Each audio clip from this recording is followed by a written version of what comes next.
Okay, so a very good evening to all of you. Thank you for joining us again. You all were with us for our last 5 session, and we are here with our 6th live session under Zindagi Jeene. Discovered so many things related to suicide. क्यों होता है, कैसे होता है, बच्चों पे क्या असर आ रहा है, किस कश्मीर से क्या पर्सपेक्टिव है, इम्पल्सिव बिहेवियर क्या है, सेल्फ इंजरी बिहेवियर क्या है, पर्सनालिटी कितना मैटर करती है। अभी तक हम सिर्फ socio demographic detailing, socio demographic causes और या फिर सोशल फैक्टर्स क्या है, साइकोलॉजिकल फैक्टर्स क्या है, इनके बारे में बात कर रहे थे। फैमिली का रोल क्या है, बच्चों का रोल क्या है, क्या हम इम्प्रूव कर सकते हैं, क्या वेज हो सकते हैं। लेकिन एक जो सबसे बड़ा क्वेश्चन है जो आता है कि क्या किसी तरीके की मानसिक बीमारी है सुसाइड। तो कल जैसे सर ने भी हाईलाइट किया था कि अगर आप मैं बोलूं कि कौन सा मेंटल डिसऑर्डर ऐसा है जो सुसाइड से नहीं जुड़ा हुआ है, तो ऐसा कोई भी मेंटल डिसऑर्डर आपको नहीं मिलेगा। इसी टॉपिक को आज रखने के लिए, उसको और हाईलाइट करने के लिए कौन कौन से मेंटल डिसऑर्डर्स हैं जो सुसाइड में अटैच होते हैं या कहीं ना कहीं बहुत ज्यादा लीड करते हैं, mental disorder and suicide. For this theme we have doctor Deepti Mishra ma'am. Thank you so much, ma'am, for joining us and gracing us with your presence. And we are hoping, because as I know, she's my guide during my dissertation. She's my guide for like throughout my life journey, especially in this clinical training. So I know she is the best person to tell us about this topic. So I would like to introduce, ma'am, it's my privilege, Dr. Deepti Mishra. She is an associate professor of clinical psychology from Gwalior Manasik Arogya Shala, Gwalior. Ma'am is MPhil in medical and social psychology and PhD in clinical psychology, both from Central Institute of Psychiatry, Kanke, Ranchi. Ma'am is having teaching and clinical experience about 15 years, and she is affiliated with ICP as a life member. She is RCA registered CP. She is member of Somatic Ink Blood Society, and she has several publications in many national and international journals and books. Ma'am guided so many students in the MPhil during dissertation. So many thesis under her guidance have done. And she was lastly associated with PGI BMS Raipur, where she was handling all the MPhil clinical training courses. So thank you, ma'am, for joining us and gracing us. And we will request you to start with your session.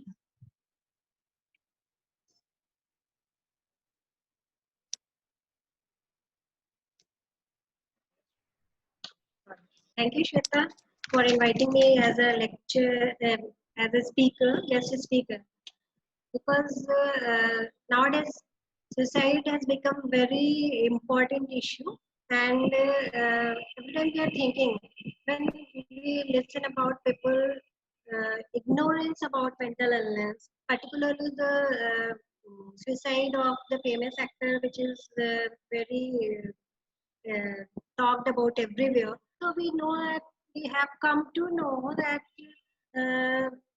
इतने सारे लोगों को पता ही नहीं है कि mental illness होता क्या है। इतनी डिबेट हो रही है टीवी में और सब जगह कि बीमार नहीं था, बीमार नहीं था।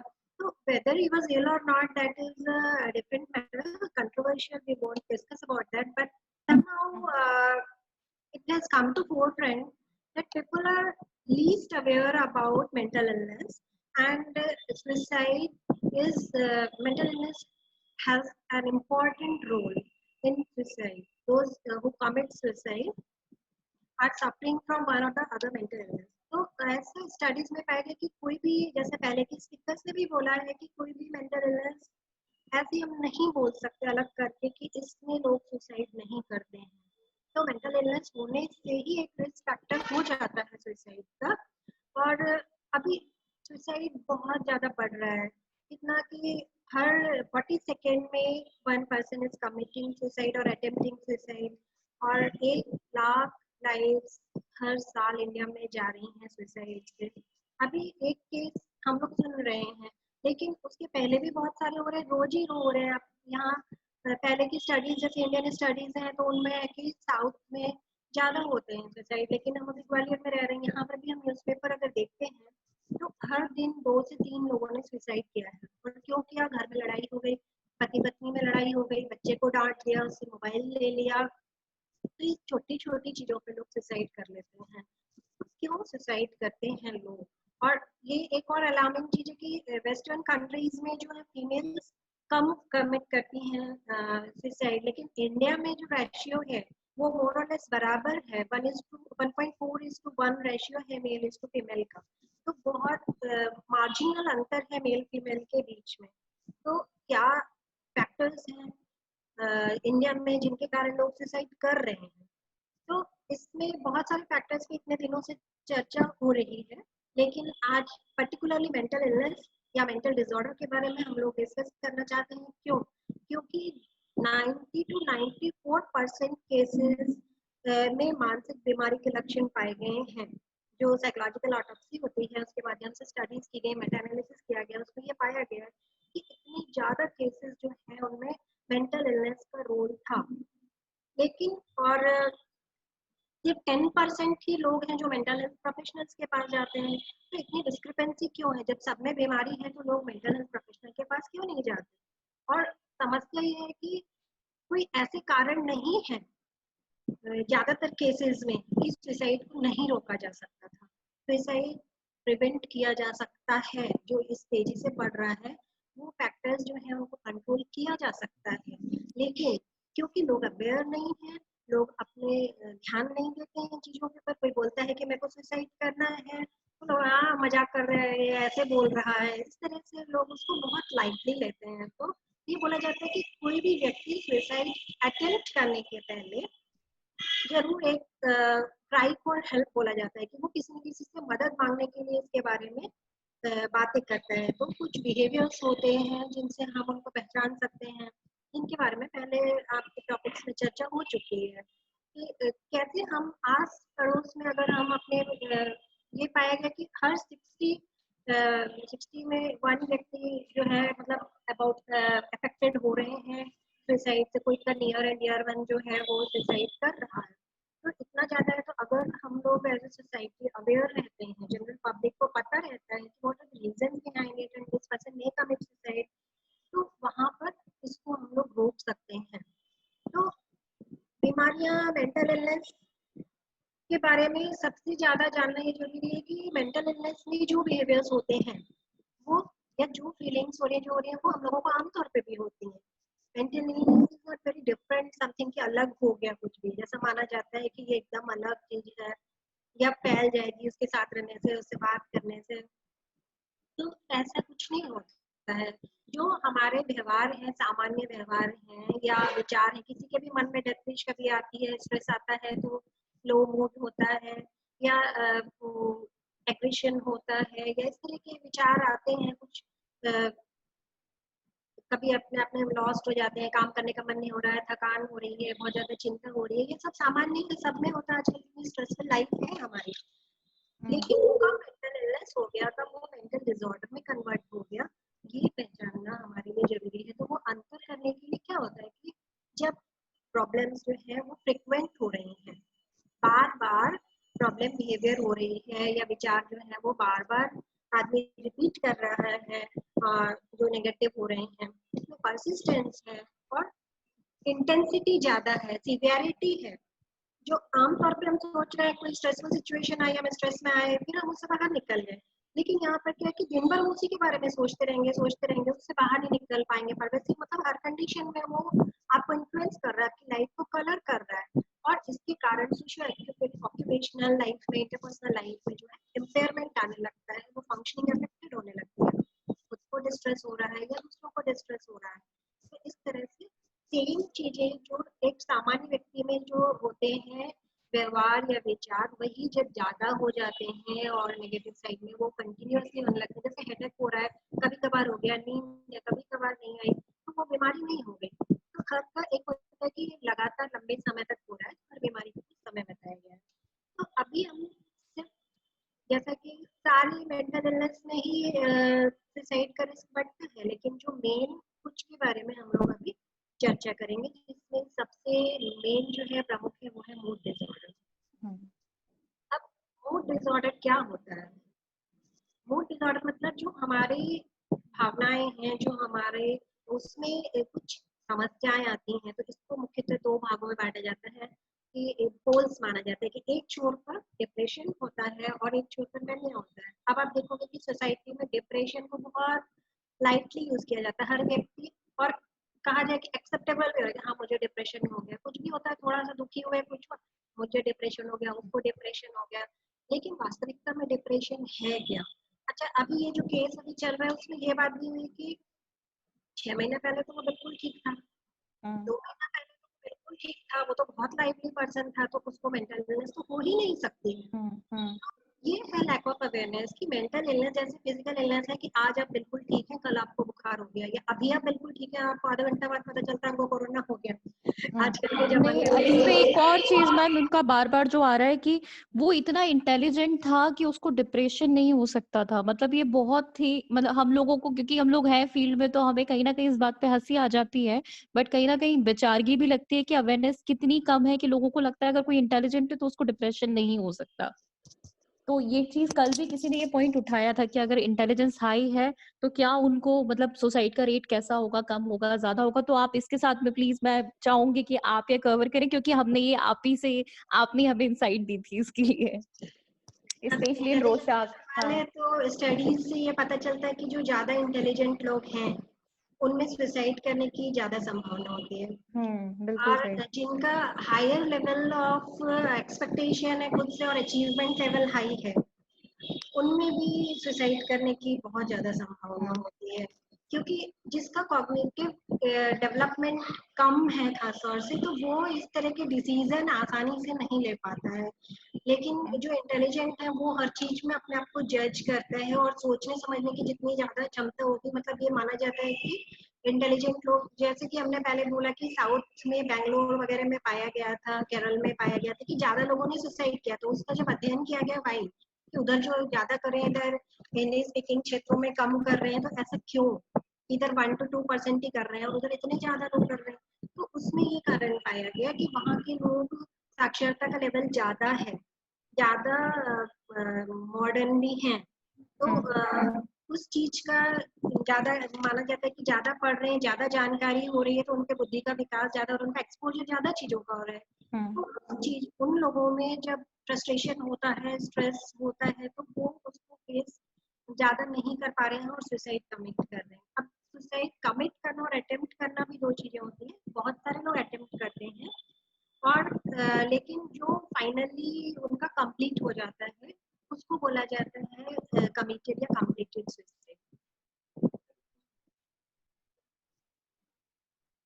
तो अब हम लोग आते हैं वापस से मेंटल इलनेस पे, है ना? तो हम बात हम्म करें डिसऑर्डर जो है वो बहुत ही प्रमुख कारण है, फैक्टर है, और ऐसा पाया गया कि इसके ज्यादातर लोगों में जो सुसाइड कर रहे हैं, टोटल जो लोग सुसाइड कर रहे हैं उसमें 50 to 20%, 15 to 20% लोगों में मूड डिसऑर्डर था।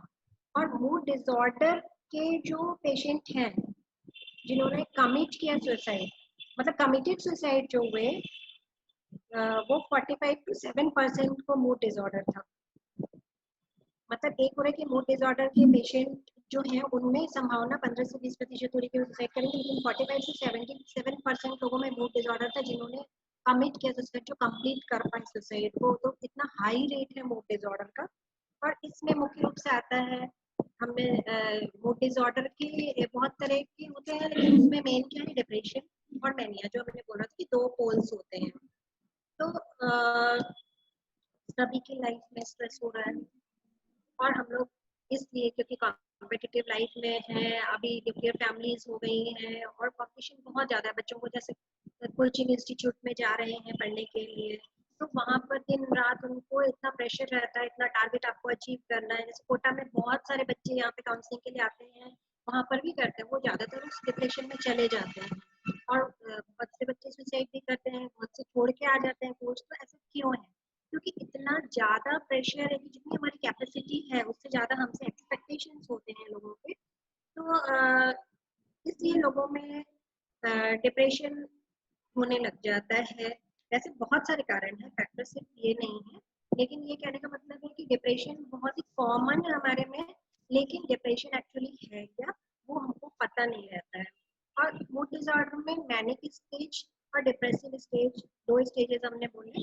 तो सिर्फ डिप्रेशन भी हो सकता है, सिर्फ मैनिया भी हो सकता है, कई एपिसोड्स ऑफ डिप्रेशन हो सकते हैं, और कभी डिप्रेशन और मैनिया के एपिसोड्स हो सकते हैं। एक ही व्यक्ति में कभी डिप्रेशन हो गया, कभी मैनिया हो गया, उसके हिसाब से उनके अलग अलग नाम होते हैं।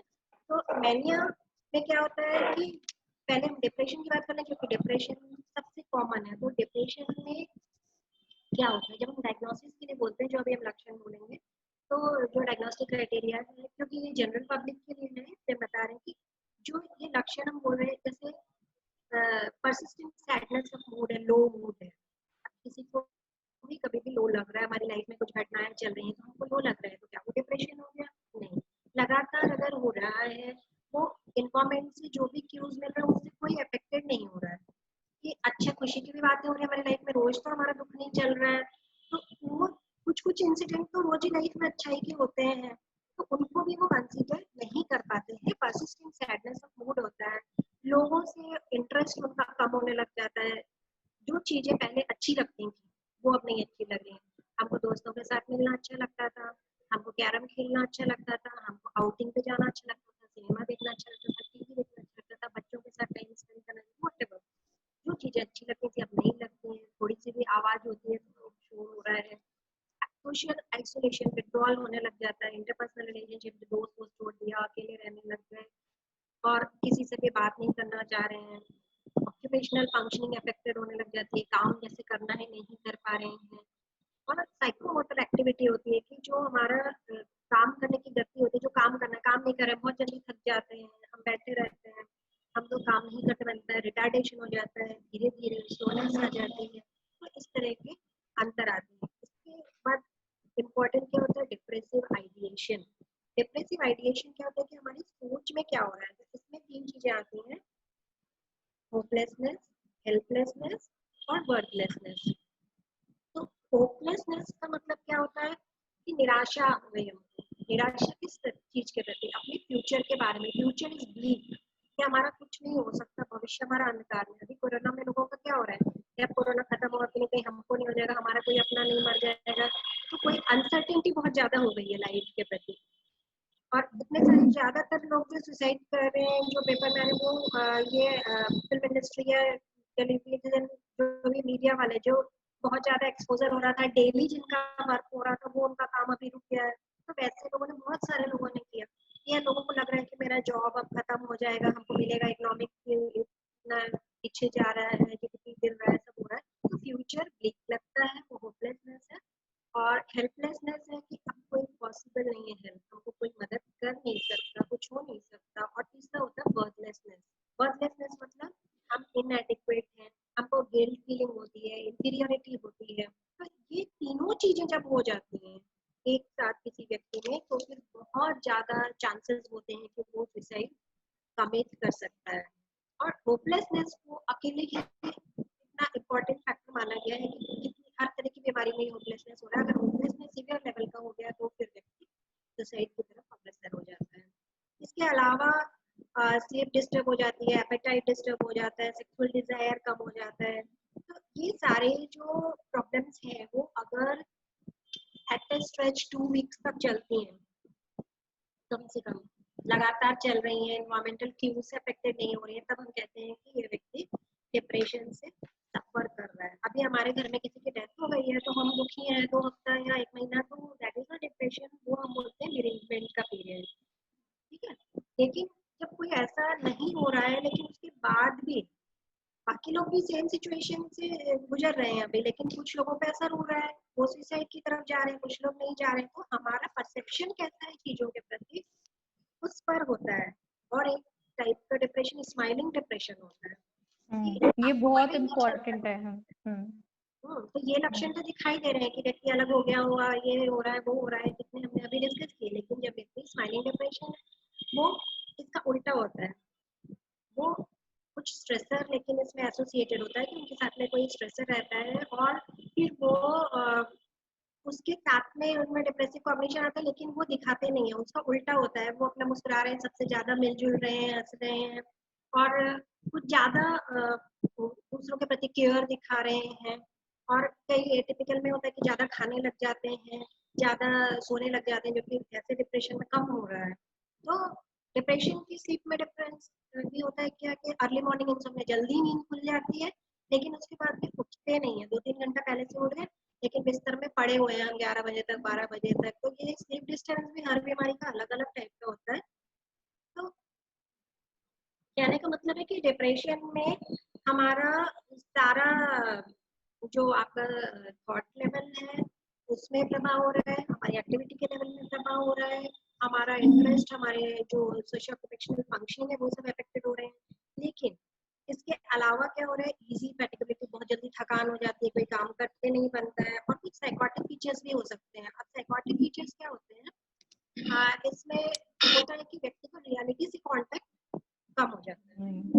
जैसे आपको ये सब चीजें पता है कि हम दुखी हैं, हम परेशान हैं, हमारी जिंदगी में ये बुरा हो रहा है, वो बुरा हो रहा है, हमको कोई साथ नहीं दे रहा है, हम मेहनत कर रहे हैं लेकिन हम नहीं कर सकते, हम पास नहीं कर सकते, या हमको जॉब नहीं मिलेगा, ये सब हमको पता है।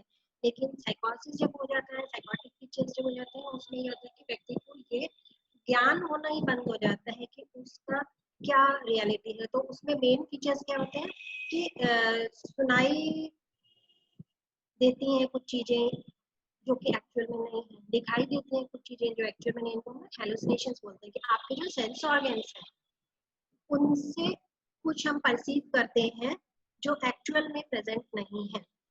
तो यहाँ कई बार कमांड देते हैं, आपको बोलेंगे तुम बेकार हो, तुम कुछ नहीं कर सकते हो, तुमसे ये नहीं होगा, ये ऐसे वॉइसेस आपके ऊपर कमेंट करते रहते हैं। और कई बार वॉइसेस जो है वो आपको सुसाइड करने के लिए भी बोलती हैं।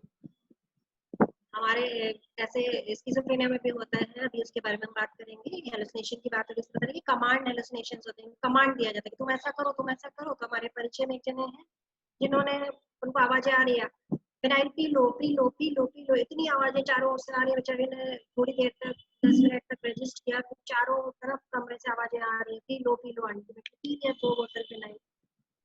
तो क्या है कि कई बार हमको साइकोटिक फीचर्स जो होते हैं, या हमको लग रहा है कि वो मेरा दुश्मन है।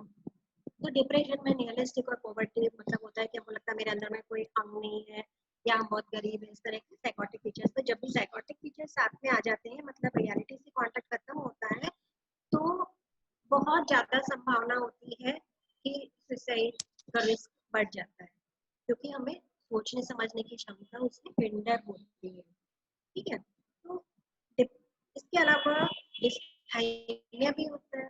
डिस्थाइमिया क्या होता है, डिप्रेशन जैसे हमने बोला कम से कम 2 वीक तक ये लक्षण रहेंगे लगातार, तो हम मानते हैं ज्यादातर समय हमारे ये लक्षण रहते हैं और सिवियरिटी के साथ रहते हैं, तो डिप्रेशन मानते हैं कि है।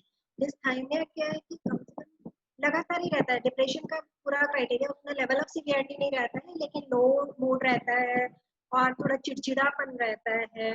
तो ये लगभग 2 साल तक जब तक रहता है, मतलब ये बहुत लंबे समय तक चल रहा है। कई लोगों की पर्सनैलिटी पे भाग लगेगा, आपको हमेशा ये व्यक्ति तो ऐसे ही रहता है, कभी खुशी नहीं होता है, हमेशा दुखी ही रहता है, हमेशा परेशान ही रहता है।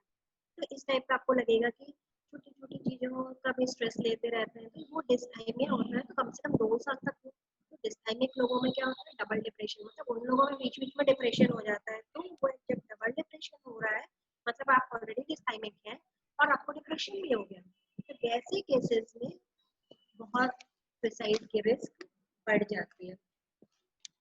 फिर मैनिया दूसरा पोल है। अब हमको लगता है मैनिया क्या है, मैनिया में व्यक्ति बहुत ज्यादा खुश हो जाता है, बिना कोई कारण के हम बहुत खुश हैं। कोई कारण होता है तो सबको ही खुश है, मेरे भाई की शादी हो रही है, हम टॉप कर गए, हम बहुत खुश हैं, हम पार्टी दे रहे हैं, ये कर रहे हैं, वो कर रहे हैं। लेकिन बिना कारण के व्यक्ति बहुत खुश हो गया और बहुत ज्यादा खर्चा करने लग गया, बहुत ज्यादा बोल रहा है, कुछ भी बोल रहा है, नहीं जानते जिनसे ओवर फेमिलियरिटी उनसे भी जाकर के बात कर रहे हैं। सेक्सुअल डिजायर बढ़ जाते हैं, जिनकी शादी नहीं हुई है वो मेरी शादी करा दो, लड़कियों का पीछा करने लगे, या लड़कियां भी किसी भी, अगर उसमें भी साइकोटिक फीचर्स हो जाती है ज्यादातर, तो वो किसी के भी साथ, हम लोग जैसे सीएपी में थे तो मेल फीमेल वार्ड में गया एक डॉक्टर, बाहर निकला तो पता चला बाइक पे एक लड़की बैठी हुई है, मुझे अपने साथ प्रॉमिस्क्यूटी भी बढ़ जाती है, क्योंकि उनका सेंस जो है अपने ऊपर कंट्रोल वो खत्म हो जाता है, क्योंकि साइकोटिक में ज्यादातर मैनिया चला जाता है। तो इसमें क्या है, मूड एलिवेटेड है, साइकोमोटर एक्टिविटी बढ़ जाती है, बहुत सारे काम करने हैं, हमको ये भी करना है, हमको वो भी करना है, हमको वो भी करना है, और शुरू में जब हाइपोमेनिया रहता है तब तो अच्छे से काम करते हैं, बहुत अच्छी बुक्स लिख ली, अपना क्रिएटिविटी कर लिया, सब कर लिया, ऐसा पाया जाता है नींद कम हो गई, बहुत हमारा बच्चा तो बहुत सिंसियर हो गया है, बहुत अच्छे से काम कर रहा है, लेकिन वो मैनिया की शुरुआती स्टेज हो सकती है, ज्यादा बोल रहे हैं, ज्यादा वो कर रहे हैं, और उसके बाद फिर वो बोल रहा है तो आप रोक ही नहीं सकते उसको, इतना बोलते जाएगा और एनवायरमेंट से क्यूज लेते जा रहे हैं, ये भी बोल रहे हैं वो भी, मतलब अभी हमको ये दिखाई देगा तो हम इसको भी जोड़ लेंगे, उसको भी जोड़ लेंगे, जब सीवियर हो जाता है, बहुत ज्यादा सच सवर के रह रहे हैं, जरूरत से ज्यादा ओवरली मेडअप हो रहे हैं, खर्च नहीं है, हम गरीब हैं तब भी हम लुटाया जा रहे हैं, दान पुण्य कर रहे हैं, जो भी है किसी से लेके ही दे दे रहे हैं, किसी का बक्सा खुल के निकाल के दे दे रहे हैं, बहुत ज्यादा एक्स्ट्रावेजेंस हो जाता है। और मैनिया में जो इरिटेबल भी होता है, इरिटेबल मैनिया, इनके काम को जब हम रोकने की कोशिश करते हैं, जो वो बोल रहा है या कुछ भी कर रहा है, तो रोको तो इरिटेबिलिटी होती है। तो मैनिक पेशेंट जब इतने खुश हैं तो उनका तो सुसाइड से कोई संबंध नहीं होना चाहिए, लेकिन मैनिया में भी सुसाइड करते हैं लोग, क्यों करते हैं? क्योंकि ये माना जाता है कि मैनिया में अंडरलाइन डिप्रेशन होता है, उसके साथ में जो डिप्रेसिव फीचर्स भी होते हैं, कई बार जो वो डिसऑर्डर में बोले बहुत तरह के होते हैं, तो वो बाइपोलर 2 एक बोला जाता है, जिसमें डिप्रेशन का तो कंप्लीट सब एपिसोड हो रहा है, लेकिन मैनिया की जगह हाइपोमेनिया होता है, तो वहाँ पर दवाई हमको देनी होती है मूड स्टेबलाइजर, लेकिन वो रिकॉग्नाइज ही नहीं हो पाता है, तो उसकी प्रॉपर दवाई नहीं मिल पाती, तो उसका जो डिप्रेसिव बीच बीच में कॉग्निशन आ जाता है, तो उसके कारण होता है, उससे बहुत ज्यादा डिस्ट्रेस होता है व्यक्ति को।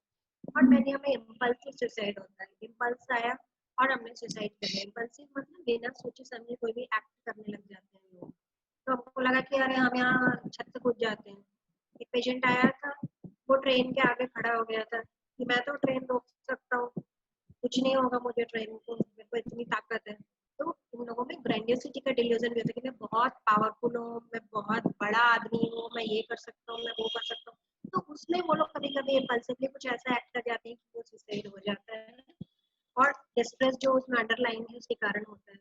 जैसे 10th का एग्जाम का रिजल्ट जब निकलता है तो बहुत सारे बच्चे सुसाइड करते हैं, तो वो सुसाइड जो करते हैं उसमें ऐसा होता है कि एक तो डिप्रेशन हो गया, सिचुएशन को फेस नहीं कर पा रहे हैं, उनको जो हमने होपलेसनेस हेल्पलेसनेस हेल्पलेसनेस बोला वो फीचर्स हैं, उसके कारण कर रहे हैं, लेकिन कई बच्चे जो है वो मैनिक में कन्वर्ट हो जाते हैं, वो इतना डिस्ट्रेस हो जाते हैं, इतना परेशान हो जाते हैं कि उनमें मेनिया डेवलप हो जाता है, तो उसमें अंडरलाइन बोला जाता है कि डिप्रेशन है, तो मैनिक कोई व्यक्ति है तो ऐसा नहीं है कि वो सुसाइड नहीं करेगा, वो भी करते हैं, डिप्रेशन के केसेस ज्यादा करते हैं, ठीक है। अब एंजाइटी डिसऑर्डर होते हैं, लेकिन एंजाइटी डिसऑर्डर मतलब आदमी चिंता, हम बोल रहे थे सभी लोग कर रहे हैं, जब ज्यादा मैनिया होता है 1 वीक तक कम से कम ये सिम्टम होंगे तब मैनिया होगा, डिप्रेशन कम से कम 2 वीक तक सिम्टम होंगे तब डिप्रेशन की हम डायग्नोसिस करते हैं, तो ये लक्षण सिचुएशन बेस्ड हो रहे हैं तो वो बीमारी नहीं है, और बार बार ये समझना जरूरी है कि हम सब में ये विचार कभी ना कभी इस तरह की परेशानियां आती हैं, तो ये नहीं सोचना लो मुझे तो डिप्रेशन हो गया, मैं पैनिक हो रही हूँ या मुझे एंजाइटी डिसऑर्डर हो रहा है, तो इस तरह से नहीं होता कि 1-2 लक्षण होने से नहीं होता, वो सेट ऑफ लक्षण है कि कम से कम इतने लक्षण इतने समय तक रहेंगे, फिर भी सीवियरिटी अगर ज्यादा है, आपको लग रहा है कि ओवरऑल फंक्शनिंग और लाइफ अफेक्टेड हो रही है, तो मतलब वो बीमारी है, ठीक है। अब एंजाइटी में क्या होता है कि अगर ऐसा पाया गया है, अकेले एंजाइटी का नहीं कि मूड डिसऑर्डर के साथ में, खासतौर से डिप्रेशन के साथ में अगर एंजाइटी के फीचर्स होते हैं तो रिस्क इंक्रीज हो जाती है 5 फोल्ड सुसाइड की, anxiety along with mood disorder, particularly depression। तो क्या ऐसी एंजाइटी है, बहुत सीवियर एंजाइटी होती है, या पैनिक अटैक्स आ रहे हैं, इंसोम्निया है, नींद नहीं आती है, नींद नहीं आती उसको लोग बहुत परेशान हो जाते हैं, सारा सब कोई सो रहा है, हम कैसे जग रहे हैं, हमारी नींद ऐसी हो गई, हमको क्या हो गया, तो उस समय रात को जब जगते हैं तो बहुत तरह की चिंताएं उनको और ज्यादा घेर लेती है, तो और ज्यादा एंग्जाइटी बढ़ती है, एंग्जाइटी के कारण नींद नहीं आ रही है, नींद के कारण और एंग्जाइटी बढ़ रही है। और पैनिक अटैक क्या होता है कि कुछ 2-3 मिनट के लिए लोगों में बहुत इंटेंस अटैक ऑफ एंजाइटी होता है, जिसमें व्यक्ति को लगता है कि हम मर जाएंगे, मेरा दम घुट जाएगा, सांस नहीं ले पा रहे हैं, जल्दी जल्दी सांस लेने लग जाते हैं।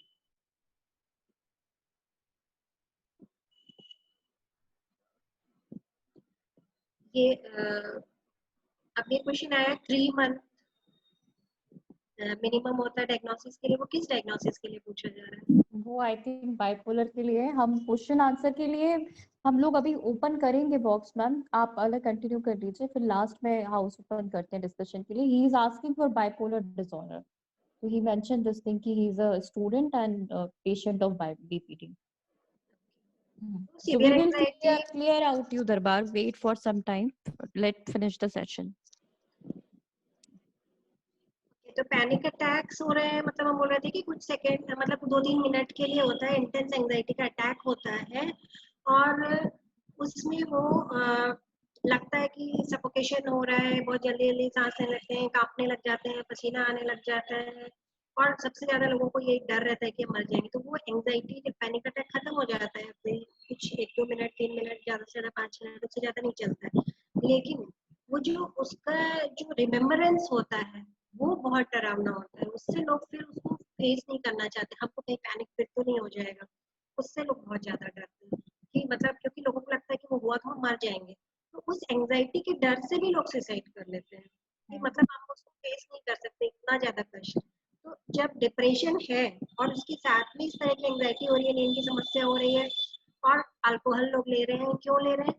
Self medication for anxiety, alcohol ले लेंगे तो हमारी एंजाइटी कम हो जाएगी। आजकल थोड़ा फैशन भी हो गया है कि अल्कोहल ले रहे हैं सब लोग, तो अगर कंबाइन हो जा रहा है तो ये सारी चीजें मिल जाती हैं अगर, तो 5-4 चांसेस बढ़ जाते हैं कि व्यक्ति सुसाइड अटेम्प्ट करेगा। अब थर्ड जो है वो है alcohol and substance abuse. Alcohol and substance abuse क्या होता है कि बहुत सारे लोग फैशन में ले रहे हैं नशा, है ना, और कई लोग अपना ये बोला जाता है ना, गम गलत करना है तो भी नशा कर लिया और खुशी हो गई तब भी कर लिया, तो हर कंडीशन में दोनों रैशनलाइजेशन, के में नशा हाँ। करना ही है तो नशा करते हैं, तो क्यों करते हैं? क्योंकि हमें अच्छा लगता है, लेकिन अच्छा कब लगता है? थोड़ी देर के लिए अच्छा लगता है और उसके बाद फिर जो उसके लॉन्ग टाइम इफेक्ट होता है ना, वो अपना पूरे शरीर को अंदर से खोखला कर रहे हैं। तो लोगों में धीरे धीरे करके डिपेंडेंस डेवलप होता है। डिपेंडेंस क्या होता है? डिपेंडेंस ये होता है कि जब जितनी मात्रा हम पहले लेते थे उससे ज्यादा लेना पड़ता है हमको, कि या हम पहले कभी महीने में साल में एक बार ले लिया, हमको शौक किया हम ले रहे हैं, यही कुछ इंसिडेंट हुआ या कोई पार्टी हुई तो हमने ले लिया। सोशल आजकल सोशल ड्रिंकर होते हैं या रेव पार्टीज हो रही है तो वो कभी कभी ले लिया, और लेकिन जब उसका शरीर में एक स्थान बनने लग जाता है तो अपन जब नहीं लेते हैं तो क्रेविंग होती है, विड्रॉल सिम्टम्स होते हैं, तो धीरे धीरे क्या होने लग जाता है कि दिन भर हमको नशा करना है, हम नशे के बिना नहीं रह सकते हैं, और नशा नहीं करते तो बहुत तकलीफ होती है, विड्रॉल सिम्टम्स होते हैं, क्रेविंग होती है, तो लोग फिर धीरे धीरे आपको पता है कि मेरा लीवर खराब हो रहा है, मेरा ये नुकसान हो रहा है, वो नुकसान हो रहा है, फिर भी नशा कर रहे हैं। क्यों कर रहे हैं? क्योंकि विड्रॉल होता है, क्रेविंग होती है, उसको फेस करना बहुत मुश्किल होता है, और जो नशे वाले सुसाइड होते हैं वो विड्रॉल फेज में भी होते हैं, खासतौर से अल्कोहल और कोकीन का विड्रॉल जो होता है, ये दो में बहुत सीवियर कष्ट होता है, तो उसको फेस नहीं कर पाते लोग, तब सुसाइड करते हैं। अगर मूड डिसऑर्डर भी साथ में हो गया, डिप्रेशन भी हो गया, तब तो कमिटेड सुसाइड ही होता है। ठीक है, इसके अलावा मतलब हमको हार्मफुल पता है कि इससे नुकसान हमको क्या क्या है, फिर भी हम कर रहे हैं। सोशियो ऑक्यूपेशनल फंक्शन पूरी अफेक्टेड हो रही है, हम पैसा चोरी कर रहे हैं, अपने घर पे ध्यान नहीं दे रहे हैं, अपनी नौकरी नहीं कर पा रहे हैं, पूरा अपने ऊपर लुटा दे रहे हैं, चोरी करने लग गए, तो इसमें क्या होता है? रिस्क बढ़ गई। अब मूड डिसऑर्डर और सब्सटेंस हो गया तो लीथल कॉम्बिनेशन हो गया, और लेकिन ज्यादातर सब्सटेंस अब्यूज जो कर रहे हैं उनमें मूड डिसऑर्डर होता है, पर ये अंडर रेटेड रह जाता है, अरे ये तो नशा करता है, ये तो ऐसे ही है, ये हो जाता है, गाली गलौज कर रहा है, ये कर रहा है, या बात नहीं कर रहा है अपना, तो वो नशे के कारण कर रहा है, नशे के कारण ही करता है, लेकिन वो उनमें डिप्रेशन भी होता है, मूड डिसऑर्डर भी होता है। तो अब क्या होता है कि नशा जो व्यक्ति करते रहते हैं तो उनमें सेल्फ कंट्रोल कम हो जाता है। सेल्फ कंट्रोल क्या है? हमको अगर सुसाइड के विचार आ रहे हैं, किसी को भी कभी भी आ सकता है, लेकिन वो विचार को जो रोकने वाले इनिबिटरी हमारे जो रेस्ट्रेंट्स होते हैं हमारे, कि हमारे घर वालों का क्या होगा, या ये हम उसमें जो लॉजिक लगाते हैं, या प्यार दूसरों का, या दूसरी चीजें सोचते हैं जो हमको रोकते हैं मरने से, वो इनिबिशंस खत्म हो जाते हैं, जब नशे की अवस्था में होता है तो आदमी की सोचने समझने की क्षमता थोड़ी कम हो जाती है, तो कंस्ट्रेंट्स जो भी है उनके वो खत्म हो जाते हैं, डिसलिमिटेड हो जाता है और इम्पल्सिवली एक्ट करता है तो सुसाइड करता है। दूसरा क्या होता है, एक्सीडेंटल सुसाइड होता है नशे में। एक्सीडेंटल सुसाइड में क्या होता है कि लोग रैश ड्राइविंग करते हैं, एक्सीडेंट हो गया, मर गए, लेकिन सिर्फ ड्राइविंग करने वाले नहीं सुसाइड हो रहा है नशे वाले का। एक्सीडेंट जितने होते हैं उनमें पाया गया है कि ज्यादातर लोग जो मतलब रोड एक्सीडेंट्स की जो स्टडी की गई है उसमें यह है कि चलते हुए गाड़ी के नीचे आ गए, मर गए, तो जो चल रहा था व्यक्ति वो नशा करके रहता है, तो ये सबको रहता है एक्सीडेंटल सुसाइड, तो उसका उनका बहुत बड़ा रोल रहता है सुसाइड में, नशे का। और क्या होता है कि डिप्रेशन क्यों हो रहा है सुसाइड के केसेस में, मतलब सॉरी, नशे के जो केसेस हैं, रिस्क कब ज्यादा होती है।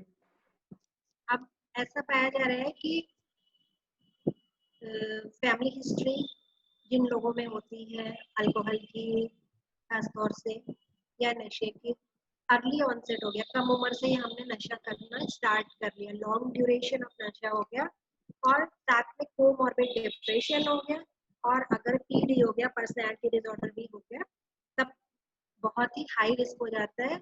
और ऐसा विदेशों में स्टडी हुई है, उसमें पाया गया है कि हर पांच में से एक व्यक्ति जिसने सुसाइड कमिट किया, मतलब कंप्लीटेड सुसाइड जिसका था, उसने कंज्यूम किया था कोकीन विद इन कुछ डे के अंदर। तो नशे को रोकना हमको बहुत जरूरी है, और उसके कारण, नशे के कारण भी डिप्रेशन होता है, क्योंकि जो हमारे में बायोलॉजिकल चेंजेस आ रहे हैं, न्यूट्रिशन की कमी हो रही है, हेड ट्रॉमा हो रहा है, और जो भी मेंटल इलनेस हो रही है उसका ट्रीटमेंट कंप्लायंस पुअर होता है, दवाई का असर कम होता है, तो वो सब मिल करके आपको प्रोन करते हैं सुसाइड की तरफ, कि हमको सुसाइडल अगर थोड़े आइडिएशन में है तो वो सुसाइड करेगा व्यक्ति, उसकी तरफ उसको ज्यादा ले जाते हैं। और नशे वालों का जो है कंप्लीटेड सुसाइड बहुत ज्यादा होता है। अब साइकोसिस जो अभी हमने पहले भी बोला था, उसमें मेन एक होता है स्किज़ोफ्रेनिया, ठीक है।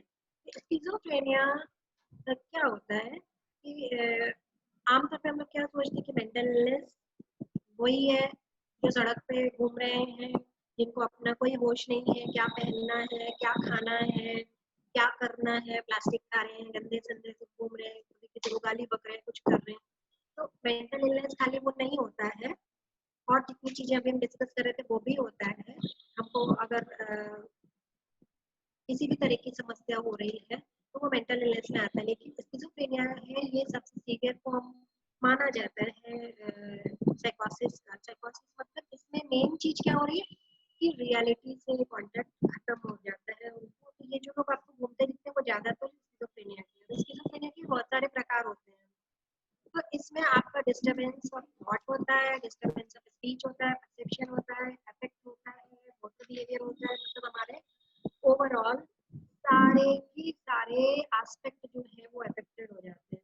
हम ऑड बिहेवियर्स कर रहे हैं, हमको डिल्यूजन्स हो रहे हैं, खासतौर से परसिक्यूटरी डिल्यूजन होते हैं, मतलब कि हमको लगता है कि लोग मेरे खिलाफ षड्यंत्र कर रहे हैं, हमको नुकसान पहुंचाना चाहते हैं, हमको मारना चाहते हैं।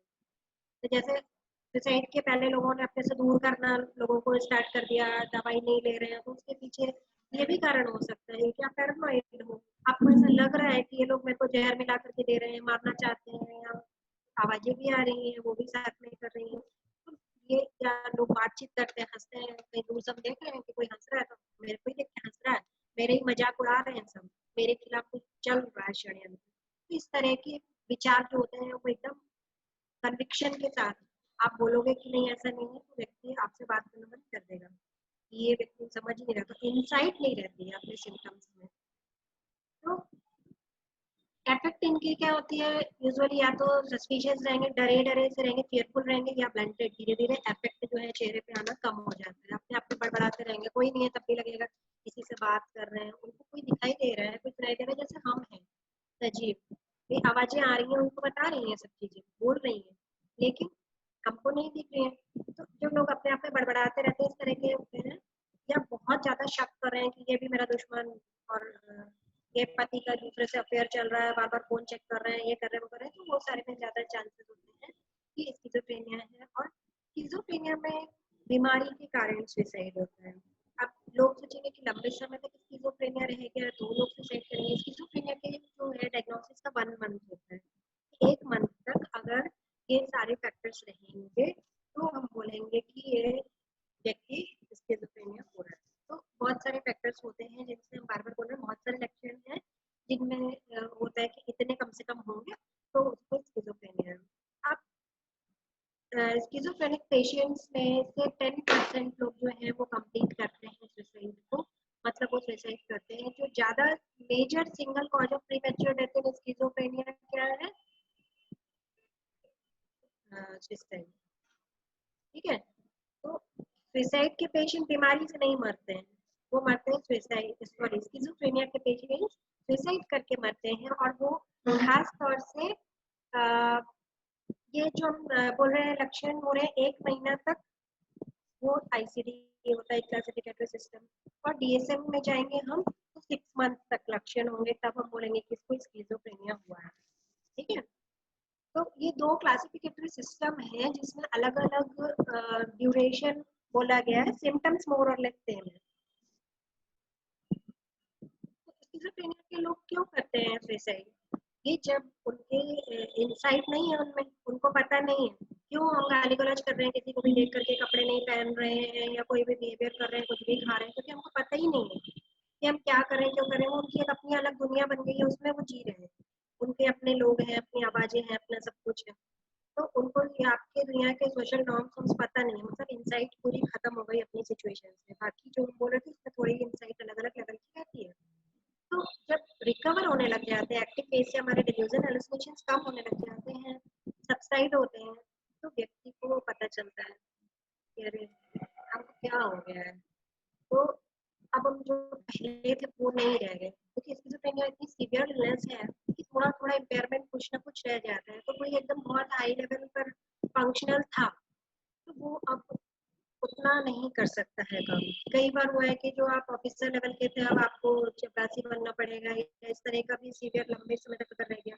तो जब लोग आजकल सर्च करते हैं नेट पे इधर उधर, आज के मतलब ऐसा नहीं है कि इसका इलाज नहीं है, दवाइयाँ हैं, बहुत सारे जो बीमारियां होती हैं, मतलब 20% केसेस हैं जो ट्रीटमेंट रेजिस्टेंट होते हैं, बाकी ठीक हो जाते हैं। लेकिन जब आदमी को लगता है कि हमको ऐसी बीमारी हो गई, हम पहले की तरह अब नहीं है, तो वहाँ पर उनका सुसाइड करने की ज़्यादा संभावना रहती है, क्योंकि वहाँ पर डिस्ट्रेस हो जाते हैं।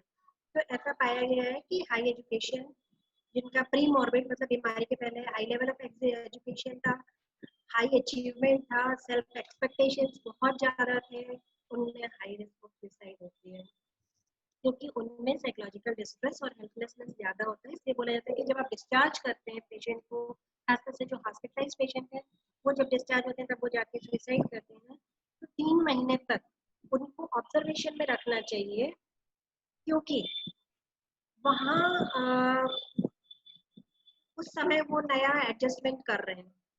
ठीक है? लाइफ में नया उनका जो न्यू नॉर्मल हुआ है उसमें वो एडजस्ट करें, उनका सोशल सपोर्ट कितना है, उनका ड्रग कंप्लायंस कितना है, उनमें क्या इम्पल्सिव चल रहे हैं, क्या विचार चल रहे हैं, कोपिंग स्ट्रेटजीज वो क्या यूज कर रहे हैं, रियलिटी ओरिएंटेड हो पा रहे हैं कि नहीं हो पा रहे हैं, रिकॉग्निशन ऑफ रियलिटी उनमें है कि नहीं, कितना है। तो 3 महीने तक उनको हमको ऑब्जर्व करना पड़ता है, ताकि वो उस समय हमको सपोर्ट की जरूरत है, उसी समय हाई वल्नरेबल होते हैं वो सुसाइड करने के लिए। दूसरा है कि लॉन्ग टर्म मतलब ये बोला जाता है कि डिप्रेसिव रिकवरी फेज इसको बोला जाता है, जिसमें डिप्रेसिव कॉग्निशन आने लग जाते हैं और वही हेल्पलेसनेस होपलेसनेस वाली बातें आती हैं। लॉन्ग टर्म इलनेस रहने पर भी लोग सुसाइड अटेम्प्ट करते हैं, बहुत लंबे समय तक जो हो गए पुराने इन पेशेंट हैं वैसे भी, तो उससे बीमारी से परेशान हो जाते हैं। जब वो ठीक होने लगते हैं, थोड़ा जब नेगेटिव सिम्टम आ रहे हैं तो कुछ चीजें उनको समझ में आती है कि ऐसा हो गया, पूरी जिंदगी मेरी अस्पताल में ही बीत गई, तब भी वो सुसाइड करते हैं। तो मतलब कि स्किज़ोफ्रेनिया में आप शुरुआती दिनों में भी लोग सुसाइड कर सकते हैं, लेकिन इसकी जो और क्रॉनिक पेशेंट भी कर सकते हैं, दोनों में ही सुसाइड है। और सबसे दुख की बात है कि सबसे ज्यादा सुसाइड के पेशेंट सुसाइड से मरते हैं स्किज़ोफ्रेनिया, कभी भी बीमारी से नहीं मरते हैं।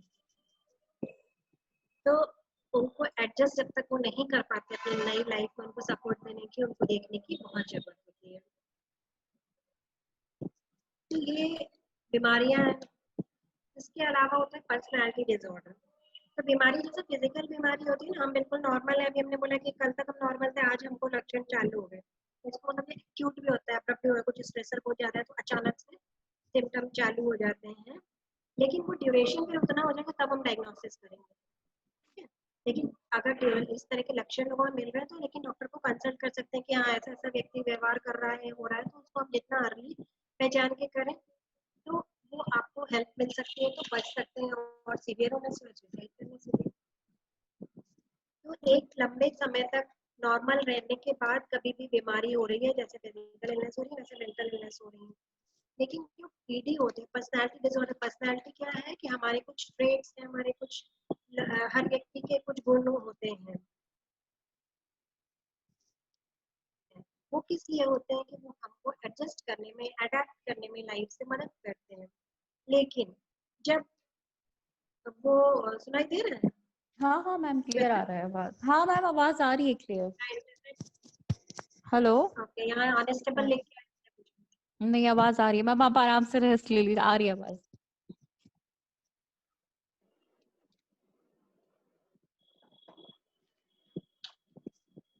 तो इलनेस हो गई जो बीच में आप नॉर्मल थे फिर हो गया, लेकिन जब आपका पर्सनालिटी का डेवलपमेंट हो रहा है तो वही माल अडेप्टिव हो गया, तो जो एडजस्टमेंट का हमारा एडेप्टेशन का जो प्रोसीड्योर है वही गड़बड़ हो गया, तो पुअर एडजस्टमेंट हो जाता है, तो उससे खुद को या दूसरे को डिस्ट्रेस हो रहा है। तो ये हमको शुरू से 18 ईयर्स के पहले से वो लक्षण हमको दिखाई दे रहे हैं, फिर बाद में हमको पता चला कि नहीं ये तो इसकी पर्सनैलिटी ऐसे है, ज्यादा गुस्सा करता है, इम्पल्सिव होता है, या इसको दूसरों से कोई मतलब नहीं रहता है, ये हमेशा चिंता करते रहता है, अवॉइड करता है चीज को, डिपेंडेंट है दूसरों पे। तो इस तरह से बहुत सारे पीडी होते हैं। पर्सनैलिटी डिसऑर्डर तब हम बोलते हैं जब वो माल अडेप्टिव हो जाता है, जब वो हमको मदद नहीं करता है एडजस्टमेंट में, ठीक है। तो अब इसमें जो सुसाइड से रिलेटेड है वो सबसे कॉमन जो है, मतलब ये क्लस्टर भी एक बोला जाता है, उसमें सभी में सुसाइड के ज्यादा चांसेस रहते हैं, लेकिन बॉर्डरलाइन पर्सनैलिटी डिसऑर्डर इसको बोला जाता है कि इसमें सबसे ज्यादा चांसेस होते हैं। तो what is borderline personality disorder? इसमें क्या होता है कि सेल्फ के बारे में ही आदमी का क्लियर कंसेप्ट नहीं होता है कि सेल्फ हम क्या हैं, हमारे अपने से क्या एक्सपेक्टेशंस हैं, हम क्या करना चाहते हैं, और लाइफ के जो भी मेजर इश्यूज हैं उन सब के बारे में अनसर्टेन रहते हैं लोग।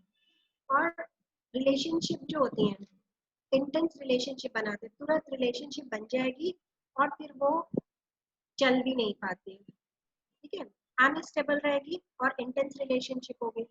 इम्पल्सिव होते हैं, बिना सोचे समझे कुछ भी एक्ट कर देंगे, बाद में पता चलेगा अरे ऐसा हो गया।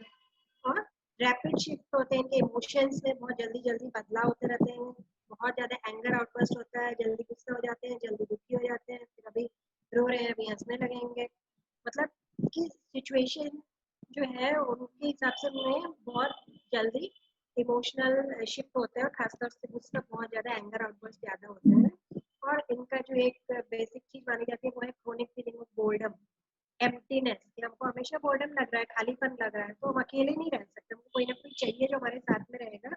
तो वो कुछ भी कर रहे हैं, सबके बीच में बैठे हुए तब भी लगेगा कि नहीं कुछ कमी है, कुछ खालीपन है, इस तरह की इनको हमेशा फीलिंग रहती है।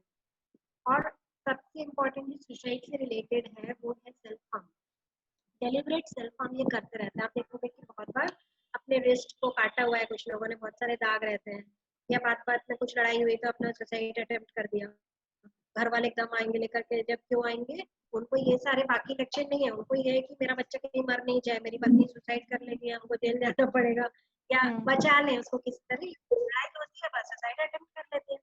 तो ये लोग सुसाइड क्यों करते हैं?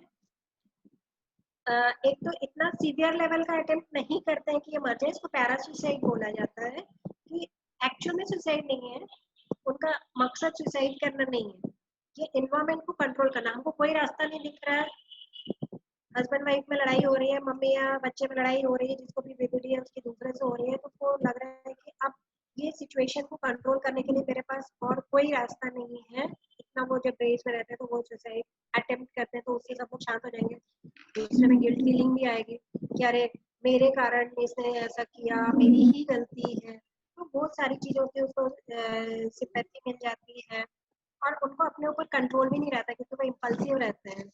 तो कई बार क्या होता है,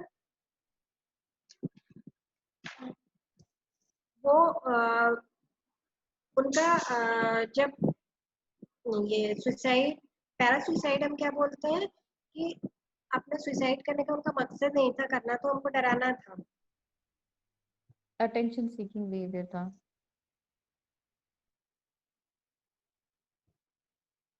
ठीक है, लेकिन उनको अपने कंट्रोल उस सिचुएशन में नहीं रह पाता है और वो सीवियर हो जाता है और वो सुसाइड में कन्वर्ट हो जाता है। ठीक है, और कब डीपीडी पेशेंट्स में हाई रिस्क होता है, जब इम्पल्सिविटी है उनमें, होपलेसनेस है, डिस्पेयर है चीजों को लेकर के, और इंटरपर्सनल एलोफनेस है।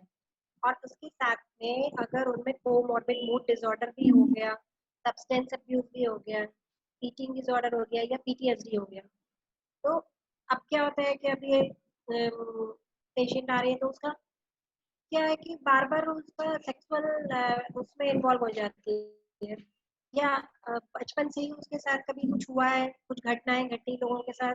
जो बीपीडी पेशेंट होते हैं वो क्योंकि बहुत इंटेंस रिलेशनशिप हो जाती है, तो वो एक एक बार मम्मी को फोन कर लो, मम्मी को फोन कर लो, इंटेंस रिलेशनशिप हो जाती है।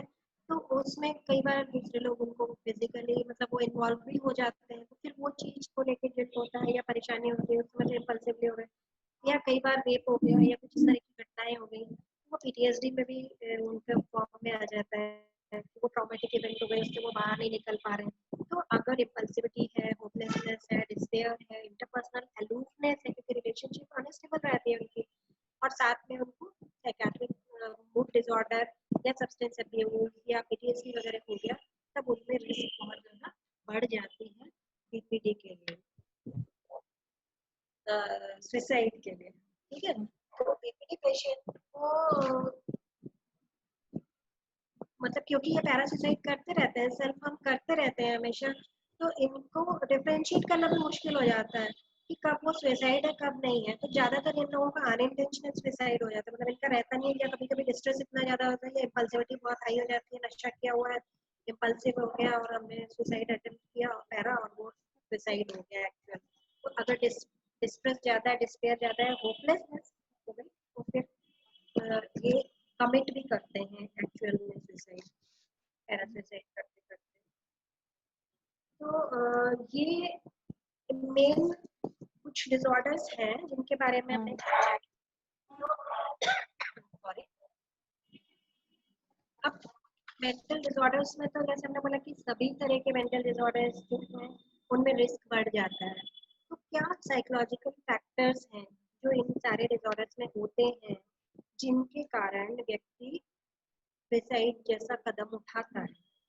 तो उन फैक्टर्स को हम थोड़ा सा चर्चा कर लेते हैं। तो सेंट्रल फैक्टर जो हमने पहले बार बार बोला है वो है होपलेसनेस।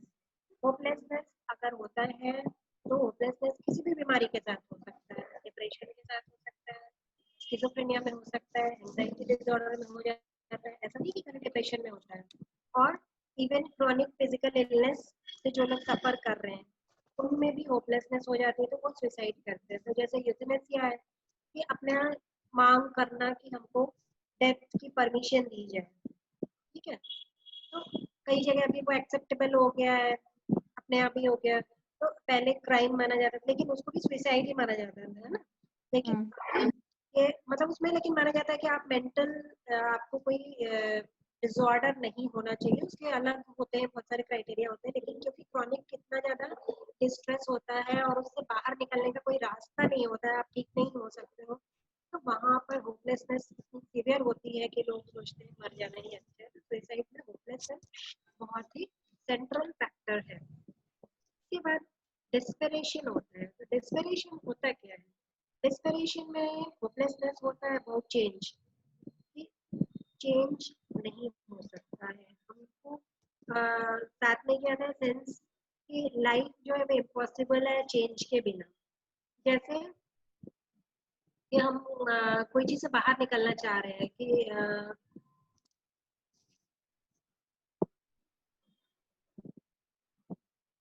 किसी का ब्रेकअप हो गया, तो वो सोचता है कि हमको आगे बढ़ना चाहिए, इससे निकलना चाहिए आगे, लेकिन वो होपलेस रहता है कि नहीं, हम ऐसे चेंज नहीं कर सकते हैं, ठीक है, चेंज हो नहीं सकता है, चेंज की कोई संभावना नहीं है, या मेरा डाइवोर्स हो गया तो अब हमको फिर से शादी हो ही नहीं सकती है मेरी, हम किसी और को अपनी जिंदगी में ला ही नहीं सकते हैं, क्योंकि इस तरह के विचार हो गए। फिर सेंस कि लाइफ इम्पॉसिबल है विदाउट चेंज, चेंज जरूरी है लेकिन चेंज हम कर ही नहीं सकते, और बिना चेंज के बिना हमारी लाइफ हो ही नहीं सकती है, मतलब हम जो जिससे हम अलग हो गए उसके बिना हम रह ही नहीं सकते हैं, तो वो चेंज पॉसिबल ही नहीं है और लाइफ भी पॉसिबल नहीं है उस चेंज के बिना, और साथ में गिल्ट होती है कि मेरे ही कारण ऐसा हुआ, हम ही रिस्पॉन्सिबल हैं इसके लिए, तो हमको पनिशमेंट देना चाहिए अपने आप को, अपने आप से हेट्रेड हो रहा है कि हम ऐसे नहीं करते, हम वैसे नहीं करते, तो ऐसा नहीं होता, तो ऐसे सेल्फ रिफ्लेक्शन होते हैं, गिल्ट होता है, तो खासतौर से अगर गिल्ट इल्यूजनल लेवल पे हो गया तो सुसाइड की बहुत ज्यादा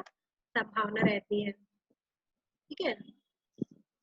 तो फर्स्ट हो गया होपलेसनेस, फिर डेस्परेशन, उसके बाद एग्रेशन एंड वायलेंस। अब एग्रेशन एंड वायलेंस हम बोलते हैं कि दूसरे को मार रहे हैं, दूसरे पे निकाल रहे हैं, तो वो क्या, पर आजकल क्या सुसाइड बॉम्बर्स जो होते हैं, हमारे को सप्रेस किया गया, हमारी कम्युनिटी वहाँ पे सुसाइड, अब हर चीज के बहुत सारे रीजंस होते हैं ना, वहाँ सोशल रीजंस ही हैं, अगर हम सोशल थ्योरीज के अनुसार चले तो दूसरे एक ही के कोई एक फैक्टर रिस्पॉन्सिबल नहीं होता है, तो क्या हो रहा है कि हमको एग्रेशन इतना ज्यादा है, या छात्र आंदोलन होते हैं, या ये सेल्फ डेमोलिशन वगैरह हो रहे हैं, भीड़ में लोग अपने आप को मार लेते हैं, कोई भी चीज के विरोध में हो रहे हैं, आप आरक्षण के विरोध में होता है, तो ये सब क्या एग्रेशन एंड वायलेंस भी जब है और वो हमारे कंट्रोल में नहीं है, तो वो दूसरे के प्रति है या सेल्फ के प्रति है, ज्यादातर दूसरे पे हम नहीं निकाल पाते तो वो सेल्फ में हो जाता है, या दूसरे के प्रति हम सुसाइड बॉम्बर बन गए, अपना हम सुसाइड कर लिया, तो ये एग्रेशन एंड वायलेंस भी इम्पोर्टेंट फैक्टर्स होते हैं। उसके अलावा क्या होता है कि सुसाइड से जो डेथ हो रही है उसको क्या मीनिंग दे रहे हैं, बीच में हम लोगों ने बहुत फेमस हुआ था कि एक ही परिवार के कितने सारे लोग मर गए थे, और दिल्ली में हुआ था बुरारी के कांड, मिले हाँ। थे, 7 हम्म। या हाँ सर, 13 ऑलमोस्ट। 13 थे। हम्म। तो हम मीनिंग क्या दे रहे हैं सुसाइड को, कि हमारा कुछ मोक्ष मिल जा रहा है, या हमारा रीयूनियन हो रहा है जिससे हमारा सेपरेशन हो गया, फिर हमारा रीबर्थ होगा तो उससे हो जाएगा, तो क्या होता है एनिवर्सरी सुसाइड होते हैं, एनिवर्सरी के समय लोग सुसाइड कर लेते हैं, जैसे हस्बैंड या वाइफ कोई नहीं रहे, तो सुसाइड अटेम्प्ट्स लोग कर रहे हैं कि क्या वो उसको मीनिंग दे रहे हैं कि हमारा जैसे एडोलेसेंस है, लव अफेयर हुआ, घर वालों ने अलग कर दिया, अलग अलग शादी कर रहे हैं, जो भी है तो हम सुसाइड कर लेते हैं, हमारा मर के रीयूनियन हो जाएगा, हमारा रीबर्थ हो जाएगा, इस तरह के भी होते हैं कंसेप्ट। सेल्फ पनिशमेंट का भी होता है, जो अभी हमने गिल्ट में समझाया कि अपने आप को पनिश करना है, तो वहां पर भी कि हम ऐसा नहीं किया होता तो ऐसा होता है, तो ये अगर हम मीनिंग अटैच करते हैं तो फिर सुसाइड करते हैं लोग।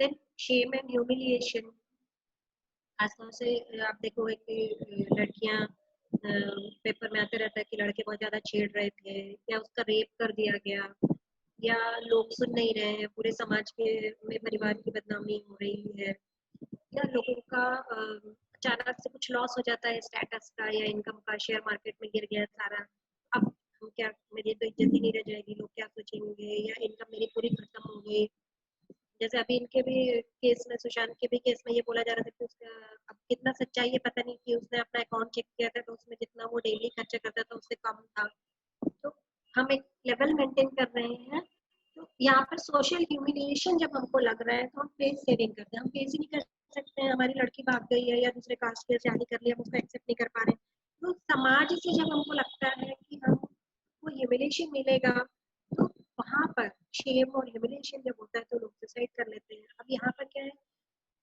दुख की बात यह है कि सोशल सपोर्ट यहाँ पर है अच्छा, तब भी लोग मदद नहीं लेते हैं, उनको लगता है इतना ज्यादा ह्यूमिलिएशन लगता है, दूसरा लगता है कि हमको सुसाइड करने का मन हो रहा है, हम दूसरे को बताएंगे तो लोग क्या सोचेंगे, जैसे फिल्मों में भी दिखाते हैं बहुत ईमानदार आदमी है, उसके ऊपर कुछ आरोप लगा दिया तो वो सुसाइड कर लेता है, स्टेटस है, ये सारी चीजों के लिए जब भी हमको शेम एंड ह्यूमिलिएशन होता है सोशल लेवल पे, तो हमारे पास सोशल सपोर्ट है फिर भी हम नहीं जाते, तो ऐसे केसेस में कंप्लीट सुसाइड बहुत ज्यादा हो जाते हैं। और स्ट्रेसर्स लाइफ में आते हैं, एडजस्टमेंट डिसऑर्डर भी होते हैं, तो स्ट्रेसर तो सबकी लाइफ में आते हैं, लेकिन स्ट्रेसर्स का जो संबंध है अगर लगातार बने हुए हैं स्ट्रेस लाइफ में, तो वो सुसाइड को लीड करते हैं। वो इम्पोर्टेंट साइकोलॉजिकल फैक्टर है और उसमें 3 एज के हिसाब से उसको 3 कैटेगरीज में बांटा गया है। स्ट्रेसर तो अनलिमिटेड है, लेकिन जब एडोलेसेंट है अपनी या यंग एडल्टहुड है या मिडिल एडल्ट्स हैं, उनमें ज्यादातर कॉन्फ्लिक्ट हो रहा है, सेपरेशन हो रहा है या रिजेक्शन हो रहा है। तो उस कारण से जो स्ट्रेस हो रहा है तो लोग सुसाइड करते हैं। ठीक है, 40 to 60 इयर्स वाले लोग जो कर रहे हैं तो वो इकोनॉमिक प्रॉब्लम्स अगर होती हैं तो सुसाइड करते हैं।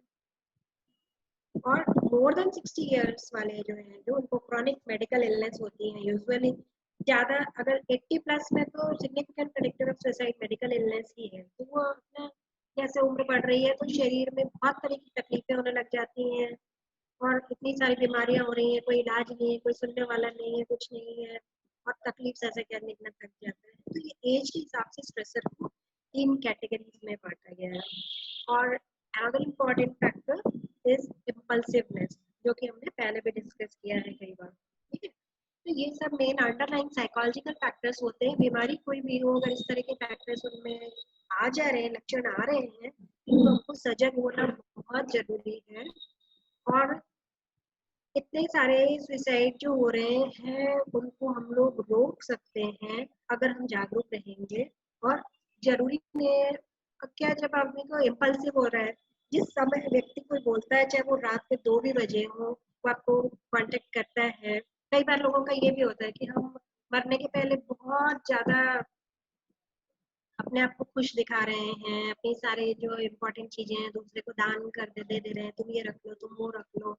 तो बहुत ज्यादा प्यार हो रहा है, अपनी जितनी इच्छाएं हैं वो पूरी कर रहे हैं। जो भी शौक है, घूमने का शौक है, खर्चा करने का है, हमको होटल में जा करके रहना था, हम कभी नहीं रह पाए तो वो कर लिया। बहुत सारे लोगों का पड़ते जाके होटल में उन्होंने सुसाइड कर लिया। तो जो भी है, मतलब दिखाने की बहुत ज्यादा खुश है, लेकिन अचानक से कोई व्यक्ति अपनी सारी इच्छाएं पूरी करने लगे तो भी अलर्ट होना जरूरी है। तो सुसाइड को रोका जा सकता है अगर हम लोग जागरूक हो, अगर मेंटल इलनेस के बारे में स्टिग्मा जो है वो कम हो और हम उसको सबको मदद दे पाए कि जैसे स्किज़ोफ्रेनिया में किस समय हमको ज्यादा अलर्ट रहना है, या हम लक्षण अर्ली इंटरवेंशन लोगों को मिल पाए, हम लक्षण पहचान के उसको प्रोफेशनल के पास जाने में कोई शर्म की बात नहीं है। ज्यादा से ज्यादा ये होगा बीमार नहीं हो ना, और क्या है, सही बात है। हाँ। आपको मदद तो मिल जाएगी ना। तो हम लोग रोक सकते हैं अगर हम अभी जैसे अब इनके केस में ही हो रहा है कि नहीं उसको मेंटल इलनेस हो ही नहीं सकती। अरे क्यों नहीं हो सकती है? क्योंकि वो बड़ा आदमी है, क्योंकि वो इंटेलिजेंट है, क्योंकि वो अमीर है, क्योंकि वो बहुत फेमस है, तो उसको मेंटल इलनेस नहीं हो सकती। या उसकी पर्सनैलिटी बहुत अच्छी है तो उसको नहीं हो सकती। वो क्रिकेट खेलता है तो उसको भी नहीं हो सकती है। तो हो सकता है कि वो शेयर नहीं करता है, उसको एटिपिकल डिप्रेशन हो सकता है, उसको मास डिप्रेशन हो सकता है। तो किसी भी व्यक्ति को हम लोग को मतलब ये है कि मेंटल इलनेस के प्रति अगर हम जागरूक होते हैं, और कोई भी अगर सुसाइड के बारे में बोल रहा है, आदमी हिंट जरूर देता है कुछ ना कुछ, और कोई मरना नहीं चाहता है। जो लोग सुसाइड के लिए जहर खा लिया या कुछ कर लिया, तो वो लोगों को आप देखो, और फिर ये है कि बहुत सर्च कर रहे हैं कुछ चीजें, कुछ समय से अकेले ज्यादा रह रहे हैं, नशा कर रहे हैं। तो ये सब चीजें जहाँ हो रही है तो आपको जागरूक होना है कि मेरा बच्चा आजकल अकेले क्यों रह रहा है, क्या बात है। आप उससे बात करो, उसकी प्रॉब्लम को समझने की कोशिश करो। तो हम लोग प्रिवेंट कर सकते हैं अगर हम जागरूक नागरिक बने, तो हम आस पास के लोगों को बचा सकते हैं। आजकल क्या है, सबने अपना अपना घर बंद किया, किसी को किसी से कोई मतलब नहीं है। कोरोना में तो मजबूरी हो गई है, लेकिन ऐसे भी किसी को किसी से कोई वो नहीं है। ऑफिस में कोई आदमी नहीं आ रहा 4 दिन से, अरे कुछ होगा उसका पर्सनल, अगर हम लोग फोन करके पूछना जरूरी नहीं होता है। होते जा रही है ना, मतलब अपना जो कल्चर है वो हम लोग पीछे जा रहे हैं। तो इससे हम लोगों को थोड़ी समस्या ज्यादा हो रही है। ये सुसाइड को रोकने के लिए बस यही है कि प्रिवेंट किया जा सकता है, बहुत सारे लोगों की जान बच सकती है। ये सब छोटी छोटी चीजें हैं, उनका कॉग्निशन चेंज करना है, उनका सोचने का तरीका चेंज करना है। और जरूरी नहीं है कि हम लोग हर आम आदमी कर पाए, उसके लिए प्रोफेशनल्स की मदद लेनी चाहिए। कमी भी है प्रोफेशनल्स की। थोड़ा एक ये भी है कि कुछ लोग नहीं है ट्रेन, लेकिन वो अपने आप को दिखाते तो लोग जाते भी हैं तो गलत जगह पहुंच जाते हैं। ये सब है, लेकिन फिर भी इतनी भी कमी नहीं है कि मतलब कुछ तो हम लोग जागरूक होकर के हम लोग सुसाइड प्रिवेंट कर सकते हैं। जी मैम, बिल्कुल सही कहा आपने। Thank you so much for sharing all your insight about the discussion. So I think सभी लोगों को सारी क्लैरिटी मिली होगी, आपने बहुत डिटेल में बताया हर एक डिसऑर्डर के बारे में, किस डिसऑर्डर में क्या हो सकता है, क्या डिफरेंशिएट हो सकता है। तो वो जो एक सिर्फ एक टारगेट हो गया है कि सिर्फ डिप्रेशन और सुसाइड दोनों इतना ज्यादा लोगों ने आपस में जोड़ दिया है कि कोई और डिसऑर्डर कोई सोच ही नहीं पाता है। एंड हाँ, डेफिनेटली इट इज प्रिवेंटेबल अगर आपके पास में राइट नॉलेज हो, जो हमारा पर्पस है कि नॉलेज सही हो, अवेयरनेस हो, जिससे कि हम टाइम रहते हुए उसे प्रिवेंट कर सके। रही बात कि डिप्रेशन किसी को भी हो सकता है या सुसाइड आइडिएशन किसी को भी हो सकता है, इसका इंटेलिजेंस से, इसका बैकग्राउंड से, इसका किसी मूवमेंट से या डिसऑर्डर से रिलेशन डायरेक्टली कभी भी नहीं होता है। हम सब ने कभी ना कभी वो फेज निकाला है, पर्सनली मैंने निकाला है, सब कुछ जानने के बाद में, सब कुछ होने के बाद में भी। I had a suicidal ideation which I shared with ma'am and sir and they were very aware about it, और वो बहुत स्ट्रॉन्ग आइडिएशन था। शायद उस समय पे मैं नहीं संभाल पाती, या मुझे सपोर्ट नहीं मिलता तो मैं नहीं होती यहाँ पे, बैठी नहीं होती। उस समय पे मेरी एजुकेशन कंप्लीट हो चुकी थी, आई वाज अ प्रोफेशनल। लेकिन वो मोमेंट कुछ ऐसे होते हैं जिस समय पे आप नहीं संभाल पाते, और मुझे कोई मेंटल डिसऑर्डर उस समय पे नहीं था, बिल्कुल भी नहीं था। क्योंकि एक क्वेश्चन बार बार पॉपअप कर रहा है कि क्या बिना मेंटल डिसऑर्डर के सुसाइडल आइडिएशन हो सकता है? डेफिनेटली हो सकता है। आपको नहीं पता कब लाइफ में कौन सी सिचुएशन आ रही है और कब आपकी सारी कोपिंग स्ट्रेटेजीज फेल हो रही हैं, सब कुछ जानने के बाद में भी आप नहीं कर पा रहे हैं। तो साइन ऑफ वीकनेस कहना मुझे वो ठीक नहीं लगता है। कहीं ना कहीं हमें थोड़ी वो रिस्पेक्ट मेंटेन करनी चाहिए। जो लोग चले जाते हैं, लोग यूजुअली बहुत बुरी तरीके से उनको कि नहीं तो हमें क्यों रोना है, सुसाइड इज अ क्राइम, उसने अपनी जान ले ली, उसने सोचा नहीं, ऐसा नहीं है। इंसान उसके पहले बहुत कुछ सोचता है, बहुत कुछ, और जितना बहुत शायद पूरी सोचता लाइफ है नहीं लेकिन सोचता। अपने लेवल पे उसको सॉर्ट आउट करने में नहीं संभव हो पाता है। तो ये बोले थे कि हाँ, कन्फाइडिंग रिलेशनशिप बहुत जरूरी है। बहुत ज्यादा, शेयर कर पाओ इसीलिए तो आप बच हाँ, सकते हो। शेयर करना बहुत इम्पोर्टेंट है, बात करना बहुत इम्पोर्टेंट है, और उसके लिए इम्पोर्टेंट है कि आप अपने मन से वो स्टिग्मा निकालें कि अगर मैंने ये बात किसी को बताई या किसी को पता चला कि मैं भी इवन अगर मेंटल हेल्थ प्रोफेशनल हूँ और अगर मैंने किसी को ये बोला कि कभी मुझे आइडिएशन हुआ था, तो लोग मेरे बारे में क्या सोचेंगे, पेशेंट मेरे बारे में क्या सोचेंगे। हम सब लोग ह्यूमन बीइंग हैं, सबकी लाइफ में सारे फेजेस आते हैं। Every emotion is important. जितना जल्दी आप उसको ऑनेस्टी के साथ एडमिट करेंगे, जितना ज्यादा उसके बारे में खुल के बात करेंगे, उतना ज्यादा लाइफ आपके लिए इजी हो जाएगी। तो we are opening house for the discussion. आप लोगों के बहुत सारे क्वेश्चंस हैं। Divya, please unmute everyone. So as we always do, it will be an open interaction. You can directly ask questions to ma'am. Thank you so much once again ma'am.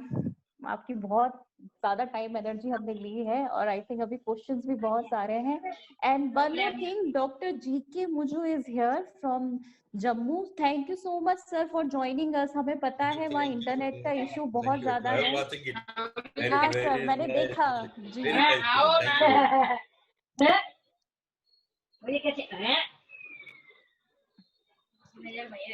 Divya, everyone is unmute. Ma'am, I wanted to ask one question. Hmm. Which disorder includes thought blocking? Thought blocking is schizophrenia. Sometimes in depression also it is there, but mostly it is a sign of schizophrenia. Only thought blocking does not predict that you have schizophrenia. Yeah. And ma'am, can a person live normal life after treatment of schizophrenia? Yes. Like I saw a movie named Beautiful Mind. He went to like mind में तो MDP था, mood अच्छा वो maths वाले जो थे। yeah. So I saw that कि उसमें ना उसका रिहैबिलिटेशन में जाता है, वो उसका ट्रीटमेंट हो जाता है, फिर भी उसकी जो बहुत सारी चीजें लाइक वो नॉर्मल लाइफ नहीं जी पाता है अपनी। वो इसलिए नहीं जी पाते हैं। वो ब्यूटीफुल माइंड जो है वो अपने ही यहाँ के बहुत बड़े व्यक्ति थे, उनके ऊपर बनी थी। हाल ही में उनकी डेथ हुई है। तो उनकी पर्सनल लाइफ में सोशल सपोर्ट बहुत पुअर था, और ड्रग कंप्लायंस भी उनका बहुत बीच बीच में कम होते रहा था। तो जब हमको बीमारी होती है, तो स्किज़ोफ्रेनिया जैसे है या कोई भी बीमारी है, तो उसमें लंबे समय तक हमको ट्रीटमेंट लेना पड़ता है और अपने मन से दवाई बंद नहीं करनी होती है। कंप्लायंस आपका बहुत जरूरी होता है, फिर सोशल सपोर्ट अच्छा होना जरूरी होता है। तो क्या होता है कि आप जैसे डायबिटीज हो रहा है, थायराइड हो रहा है, वो सब के लिए तो दवाई खा लेते हैं, लेकिन mental illness की दवाई होती है तो नहीं, हम क्यों खाएं, हम तो ठीक हो गए। तो वो बहुत बड़ा फैक्टर होता है। और दूसरा था कि पॉजिटिव सिम्टम्स जो है डिल्यूजन हेलुसिनेशंस वो खत्म हो जाते हैं, तब नेगेटिव सिम्टम्स रहते हैं। तो वहाँ पर इंसाइट जो है फिर भी पूरी तरह से नहीं आ पाती है। तो इंसाइट अगर पूरी नहीं आई है तो वहाँ चांसेस थोड़े से ये हो जाते हैं, ये कंप्लायंस वगैरह की प्रॉब्लम आती है। तो वैसे केसेस में वो बीमारी ठीक नहीं हो पाती है। जैसे हमने बोला कि 20% केसेस जो होते हैं वो डिफिकल्ट टू ट्रीट होते हैं, ट्रीटमेंट रेजिस्टेंट होते हैं। बाकी 20% बिल्कुल ठीक हो जाते हैं। जो रिमेनिंग बचे आपके 60% वो on medication normal life lead कर सकते हैं। लेकिन ये हो सकता है कि जो लेवल उनका था उससे थोड़ा कम उनकी कॉग्निटिव फंक्शनिंग हो जाएगी, तो लेकिन लाइफ नॉर्मल लीड कर सकते हैं। Okay, thank you so much, ma'am. Yes. Thank you. Anyone else? Yes. Myself, Jemato. Hello. Sir, namaste Myself, sir. Madhu sir. First, नमस्ते सर, कैसे हैं सबसे आप? ऑन कर लीजिए। सबसे पहले ultimately I could success to join. Yes सफल हो सर, गए। थैंक सबसे पहले मैं तो तुम लोगों को अनेक कांग्रेचुलेट करूंगा, specially yourself and doctor Deepti and others and all the participants. This Pranam, topic sir. is very hello, how are you? Fine, sir, fine. So this topic is very important, and this is a burning topic today. And day by day increasing these problems, and the way, the manner, in a more scientifically and evidence-based way, Dr. Deepti has expressed her views and opinion about the and experiences about the mental illness and suicide. Right? So in Hindi also, for the local and for the general populations, that is the best, the awareness and social support is the most important, one of the most important factor which plays an important role in understanding, in preventing the severity of the level of depression. So very thankful to all the organizers from my side. You so much sir, आपने join किया finally. Sorry मैं आपका call नहीं ले पा रही थी, session live था तो, बट थोड़ा लेट हो गया। मैं आपके साथ पूरी लिंक शेयर करूंगी, but thank you so much sir आने के लिए। थैंक यू, इतने सालों बाद आपको देखा है। एक्चुअली हमारे मोबाइल में ही प्रॉब्लम है, तो मैं भी दूसरे के मोबाइल में से वो कर रहा हूँ। नहीं सर, थैंक यू। हम लोगों ने सर से बहुत कुछ मोबाइल सीखा पुराना है। हो गया ना, हाँ हम सर, पुराना हो जो गए, मोबाइल हम पुराना हो गया। नहीं सर, आप कभी पुराने नहीं हो सकते। हम लोग बैठे हुए ना अभी यहाँ पे, हम Old सब is लोग gold, जब तक sir. आप हो। Old is gold, diamond. तो इसी तरीके का प्रोग्राम Exactly. बनाते रही है और एक दूसरे में जुड़े रही है, ताकि जी सर। किसी भी प्रकार का भी अवसाद ना आए, न अपने में न दूसरे में। जी अपने सर, साथ साथ बिल्कुल। दूसरों को भी देखते जाइए। Thanks very thanks to you all. Thank you sir, thank you. नमस्ते सर। Pranam, sir. जी, आपको कोई और क्वेश्चन लेना पूछना चाहेगा? I'm Dr. Sadakat Rahman. Hi, Dipti. Yes ma'am, good evening ma'am. Good evening. Hi, Dipti. How are you? Hi, Nice ma'am. to see you Nice after a to long see you. time. Same here. I just want to tell you one thing. Like, we have been discussing so much about the suicide and all this, like those who have a mental.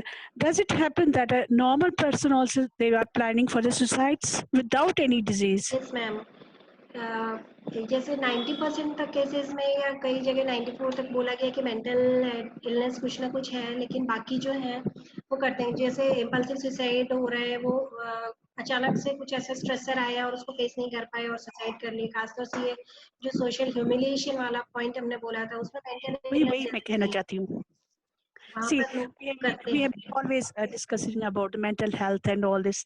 Those people are doing that, but we have never discussed about the normalcy of a person, and he is doing suicide. So, like, we should one of the this workshop we should do on this thing, and we should compare normalcy and abnormality, and in both cases, how much we don't have that much of data that how many normal people are doing and how many mental disorder people are doing. So like I think this is the best issue that we should discuss this one also. Yes, May ma'am. I request you if you can conduct this session for us? We would be more grateful to you. Now this is today 6th day, na? Yes, ma'am. We have another 4 days. Okay, like on what topic you want to discuss? Ma'am, the same topic as you are saying, normalcy and abnormalcy, like person with mental disorder or person with without mental disorder and Okay, suicide. fine. Like let Okay, it ma'am. be So we will connect with you definitely. Then we will finalize the date. Thank you Oh, so much, sure, ma'am. sure. Because it's Thank an you. important topic. Thank you for This is very highlighting important. this. This Yeah. is very important. Yes, ma'am. Thank you, ma'am. Yeah. Thank you so much, ma'am. Welcome. So ma'am is supporting us since last 6 days, and we are really grateful to have all the insight regarding all the sessions. And definitely we can plan one another session with her. Thank you, ma'am. Anyone else with any other question? Yes, ma'am. Hello. Somebody had asked about 3 months. Mania की diagnosis का 3 month नहीं है, 1 week ही होता है. Darbar, you can come online. I think you have so many questions. Darbar, are you there? So Darbar is coming from our. Yes, please. Yes. Ma'am जैसे आप hallucinations के बारे में बता रहे थे, तो जैसे अगर कोई एक पर्सन डिप्रेशन है उसको और हेल्यूसिनेशंस उसे अभी हो नहीं रहे हैं, लेकिन किसी ने उसको पूछ लिया कि क्या तुम्हें कुछ सुनाई देता है या दिखाई देता है, और उसके बाद उसे हेल्यूसिनेशंस होना शुरू हो जाए, ऐसा हो सकता है? नहीं, ऐसा नहीं होता है. ये अच्छे क्वेश्चन है काफी, और लोगों को ऐसा लगता है कि हम इंड्यूस कर देते हैं, लेकिन ऐसा होता नहीं है. जब तक व्यक्ति को एक्चुअल में नहीं होगा, मतलब सुन के नहीं होता है.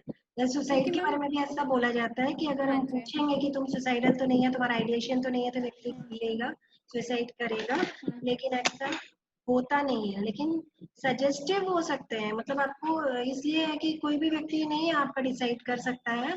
क्लिनिशियन जो ट्रेंड है वही डिसाइड कर सकता है कि वेदर दिस इज हेलुसिनेशन, क्योंकि कई पेशेंट होते हैं, कई व्यक्ति जो होते हैं हाईली सजेस्टेबल जो लोग होते हैं, उनको आप बोलोगे 4 बार तुमको आवाज सुनाई देती है, तुम हाँ कुछ तो देती है, कभी कुछ तो हल्की सी दे जाती है, फिर धीरे धीरे वो उसको सोचते सोचते बोलने लगेंगे हाँ बिल्कुल देती है. एक डॉक्टर ने पूछ लिया, दूसरे ने पूछ लिया, तीसरे ने पूछ लिया, तो जो हाईली सजेस्टेबल है वो बोलने लगेंगे हाँ हाँ मेरे को तो आवाजें आती हैं. तो ये एक हो सकता है. तो इसलिए जो वेल ट्रेन्ड है वही डिसाइड कर सकते हैं वेदर इट इज हैलुसिनेशन और नॉट. एक्चुअली मैम मेरी एक स्टूडेंट है, उसको डिप्रेशन है, मतलब वो लास्ट 6-7 मंथ्स हैं उसको, और बहुत वो सिवियर उसको है कि वो रोने लग जाती है. अभी वो 12th क्रॉस करके उसको 1 ईयर हुआ है, और वो बहुत ज्यादा रोती है, और उसको नीट का बहुत डर है, नीट एग्जाम मुझसे क्लियर होगा कि नहीं होगा. तो उसको सुसाइडल है, उसको हर टाइम लगता है कि मैं मर जाऊं. हर टाइम वो बोलती है, मुझे बार बार फोन करती है और कहती है मिस मुझे सुसाइडल थॉट्स आ रहे हैं. तो उसका भी साइकेट्रिक ट्रीटमेंट चल रहा है. तो एक दिन उसके फादर ने बोला कि इसको पहले हेल्यूसिनेशंस नहीं होते थे, अब उसे एक लड़की दिखाई देती है, और वो लड़की उसे बोलती है कि तू चल मेरे साथ, मर जा, सब कुछ बहुत अच्छा हो जाएगा. मतलब वो बहुत एक्साइटेड है सुसाइड के लिए, कहती है मिस बस मुझे मरना है. वो उसके दिमाग में, क्योंकि उसका बहुत सीवियर लेवल ऑफ डिप्रेशन है, तो उसको ये हेलुसिनेशंस सुन के नहीं हो रहे हैं, उसको एक्चुअल में हो रहे हैं, ऐसा लग रहा है सुन के आपको. Okay thank you ma'am. और मैम एक और चीज पूछनी थी, जैसे अगर किसी की फैमिली हिस्ट्री है सुसाइड की, तो वो आगे इफेक्ट करता है सुसाइड? फैमिली हिस्ट्री अगर है तो वो हाई रिस्क फैक्टर होता है. किसी को अगर आपने देखा है सुसाइड किया हुआ या आपकी फैमिली हिस्ट्री है, क्योंकि इसके जो पीछे कॉजेज जो है ना वो आपके जेनेटिक लोडिंग भी पाई गई है. मोनोजाइगोटिक ट्विंस में ज्यादा सुसाइड पाया गया है, और मतलब जो स्टडीज होती हैं उनमें जेनेटिक लोडिंग को भी पाया गया है, फैमिली हिस्ट्री से भी होता है. और कुछ केमिकल इम्बैलेंस वगैरह हो रहा है. हाँ, लोग वल्नरेबल हो जाते हैं कि मतलब कभी उनकी लाइफ में फिर वैसा स्ट्रेस आएगा, सीवियर स्ट्रेस आएगा, जिनकी फैमिली हिस्ट्री है, तो उनमें बहुत ज्यादा चांसेस हैं कि वो भी सुसाइड करें, पर जरूरी नहीं है कि करेंगे attempt. Okay thank you so much. Chances बढ़ जाते हैं. Okay, thank you so much. I have 2 questions and one incident to share. Question is one, around 10 to 12 years का एक बच्चा है, जिसके फादर की रिसेंटली डेथ हुई है, अराउंड ऑफ 5 और 6 मंथ हुए. सो उसके फादर की डेथ के बाद उस बच्चे ने लोगों से कांटेक्ट करना बंद कर दिया, लोगों से कम बात करने लगा, दोस्त भी उसके कम हो गए. लेकिन स्टिल उसकी स्कोरिंग क्लासेस अच्छा है, काफ़ी अच्छा स्कोर कर रहा है वो। लेकिन वो बातचीत बिल्कुल बंद कर दिया, तो उसकी मम्मी उसको मेरे पास लेके आई थी। सो मतलब वो काफ़ी कम बात कर रहा है, मुझे समझ नहीं आ रहा कि उसके साथ कैसे काम किया जाए।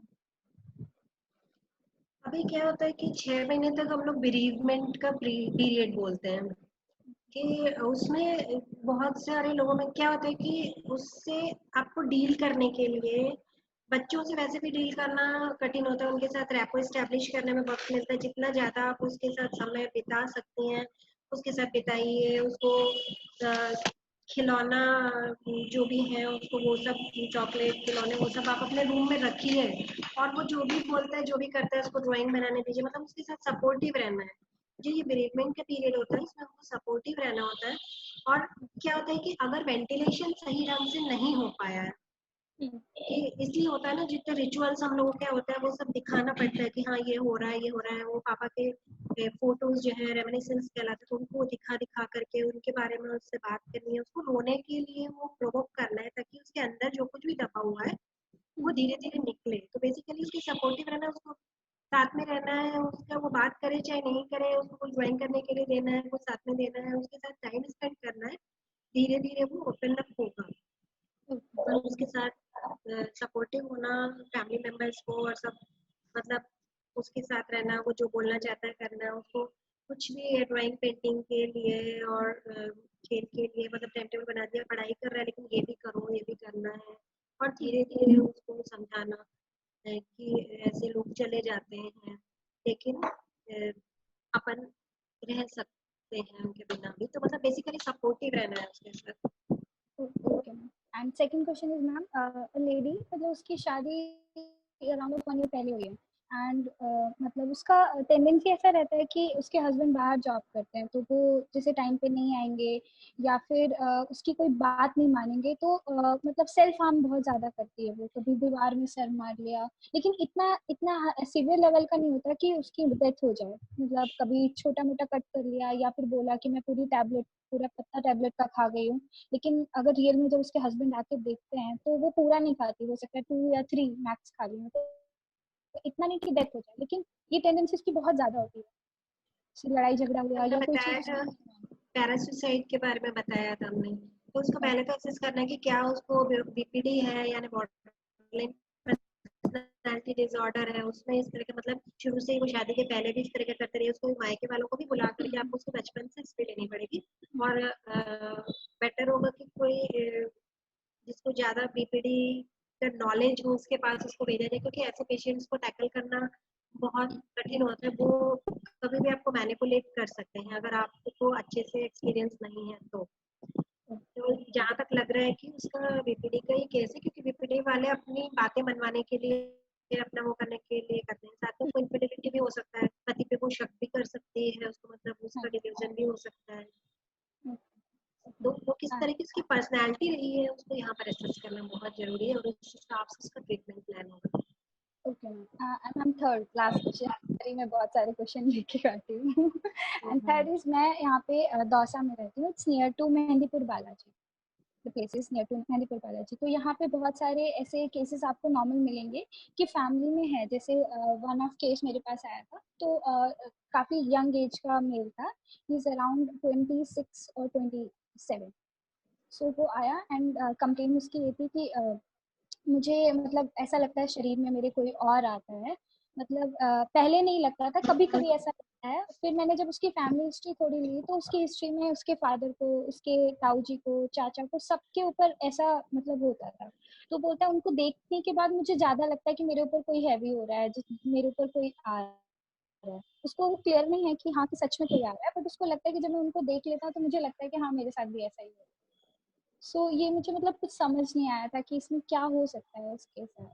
इसको देखो, एक तो होता है पोजेशन सिंड्रोम, आपका न्यूरोटिक स्पेक्ट्रम में होता है ट्रांसेंड पोजेशन। मतलब हमको लगता है कि मेरे ऊपर कोई आत्मा आती है, भूत आते हैं। तो कल्चरली अगर सारे लोगों में वैसा एक्सेप्टेबल है तो लोग उस तरह के इन्वायरमेंट में बने रहते हैं तो उनको वैसा लगता है। दूसरा स्किज़ोफ्रेनिया का भी लक्षण होता है कि उसमें लगता है कि कोई हमसे काम करवा रहा है या कोई मेरे अंदर घुस जाता है, हम खुद नहीं करते हैं जो भी हम कर रहे हैं। तो वो स्किज़ोफ्रेनिया में भी होता है। लेकिन जैसा कि अब इनकी फैमिली हिस्ट्री है तो क्या साइकोसिस इनके फैमिली में है और लोगों को और लक्षण भी साइकोसिस के कुछ हैं, तो अब तो साइकोटिक लाइन में देखना है। अदरवाइज फिर ये ट्रांस एंड पोजीशन वाला कि स्ट्रेस जब होता है या उसके सेकेंडरी गेन होते हैं बेसिकली, इसका कि हमारे ऊपर आत्मा आ गई, जिन्न आ गया या माता आ गई, तो उससे हमको स्ट्रेस से बाहर निकलना। जैसे ज्यादातर लोगों में होता है कि फीमेल्स में ज्यादा होता है, एक तो कल्चरल उसका इम्पैक्ट होता है, तो उसको अगर उससे क्या फायदा होता है या क्या नुकसान होता है अगर उसके ऊपर इस तरह से कुछ पोजीशन होता है, तो उसको एक्सेस करना है। उसकी जो भी सेकेंडरी गेन हो रहे हैं, स्ट्रेस आता है तो उसको फेस नहीं कर पाते, तो हमारे ऊपर माता आ गई, भूत आ गया, तो हमको जैसे पढ़ाई करनी है, हमको बहुत स्ट्रेस है, हम नहीं पढ़ सकते। हमारे घर में सास से पटती नहीं है, सास आ गई है, अब दिन भर हमको डांटते रहती है, हमको माता आ जाती है, सास मेरे पैर पकड़ के बैठ जाती है। तो इस तरह से क्या अगर कोई सेकेंडरी गेन हो रहे हैं तो उनको एसेस करना होता है और फिर उनको धीरे धीरे हटाना होता है और पेशेंट को इंसाइट लानी पड़ती है कि ये बीमारी हो रही है, आपको इस कारण से हो रही है, और स्ट्रेस से कोप करने की टेक्निक्स उनको सिखानी होती है। बेसिकली जो सिचुएशन उसको इंड्यूस कर रही है उससे कोपिंग इनकी पुअर होती है, तो कोपिंग सिखाया जाता है। और वो लर्न बिहेवियर होता है कि फैमिली में सबको हो रहा है तो हमने भी लर्न कर लिया, कल्चरली एक्सेप्टेबल है, सारे लोगों का हो रहा है तो हमको भी हो रहा है, लेकिन रिलेशन स्ट्रेस पे होता है, तो वो आपको फाइंड करना है। मैम दोनों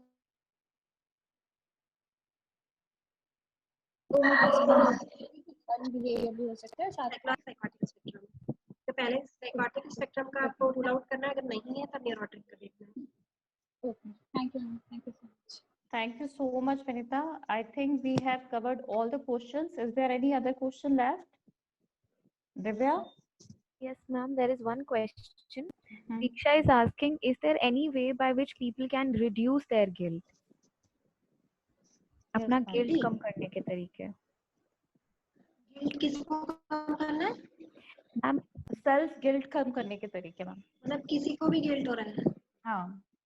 देखो, डिप्रेशन का जो गिल्ट होता है वो डिल्यूजनल लेवल का होता है, उसका रियलिटी से संबंध नहीं होता है, वो डिल्यूजन ऑफ गिल्ट होता है। तो डिप्रेशन के सिम्टम्स इम्प्रूव करेंगे तो वो गिल्ट अपने आप कम होगा।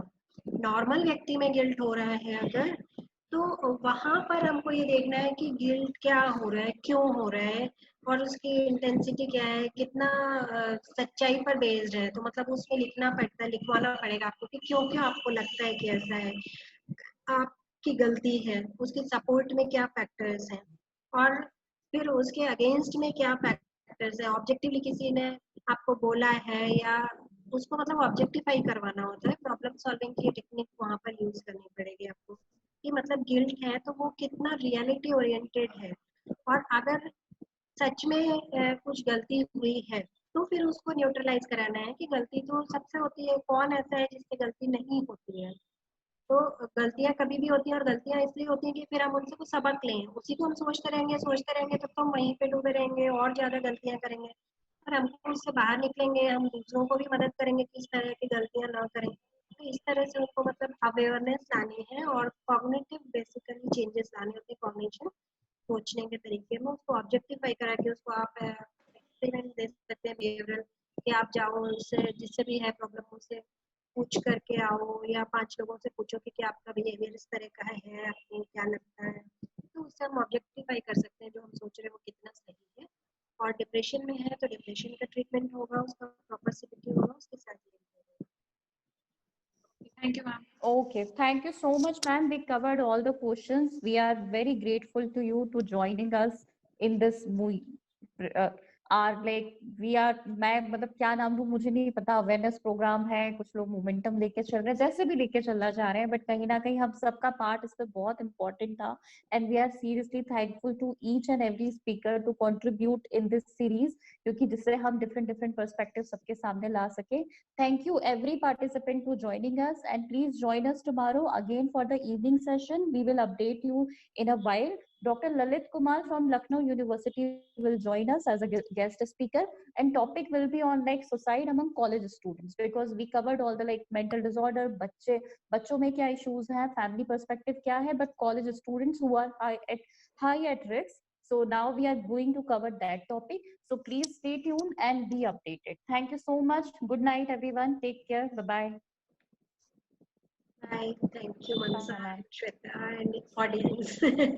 Thank you, ma'am.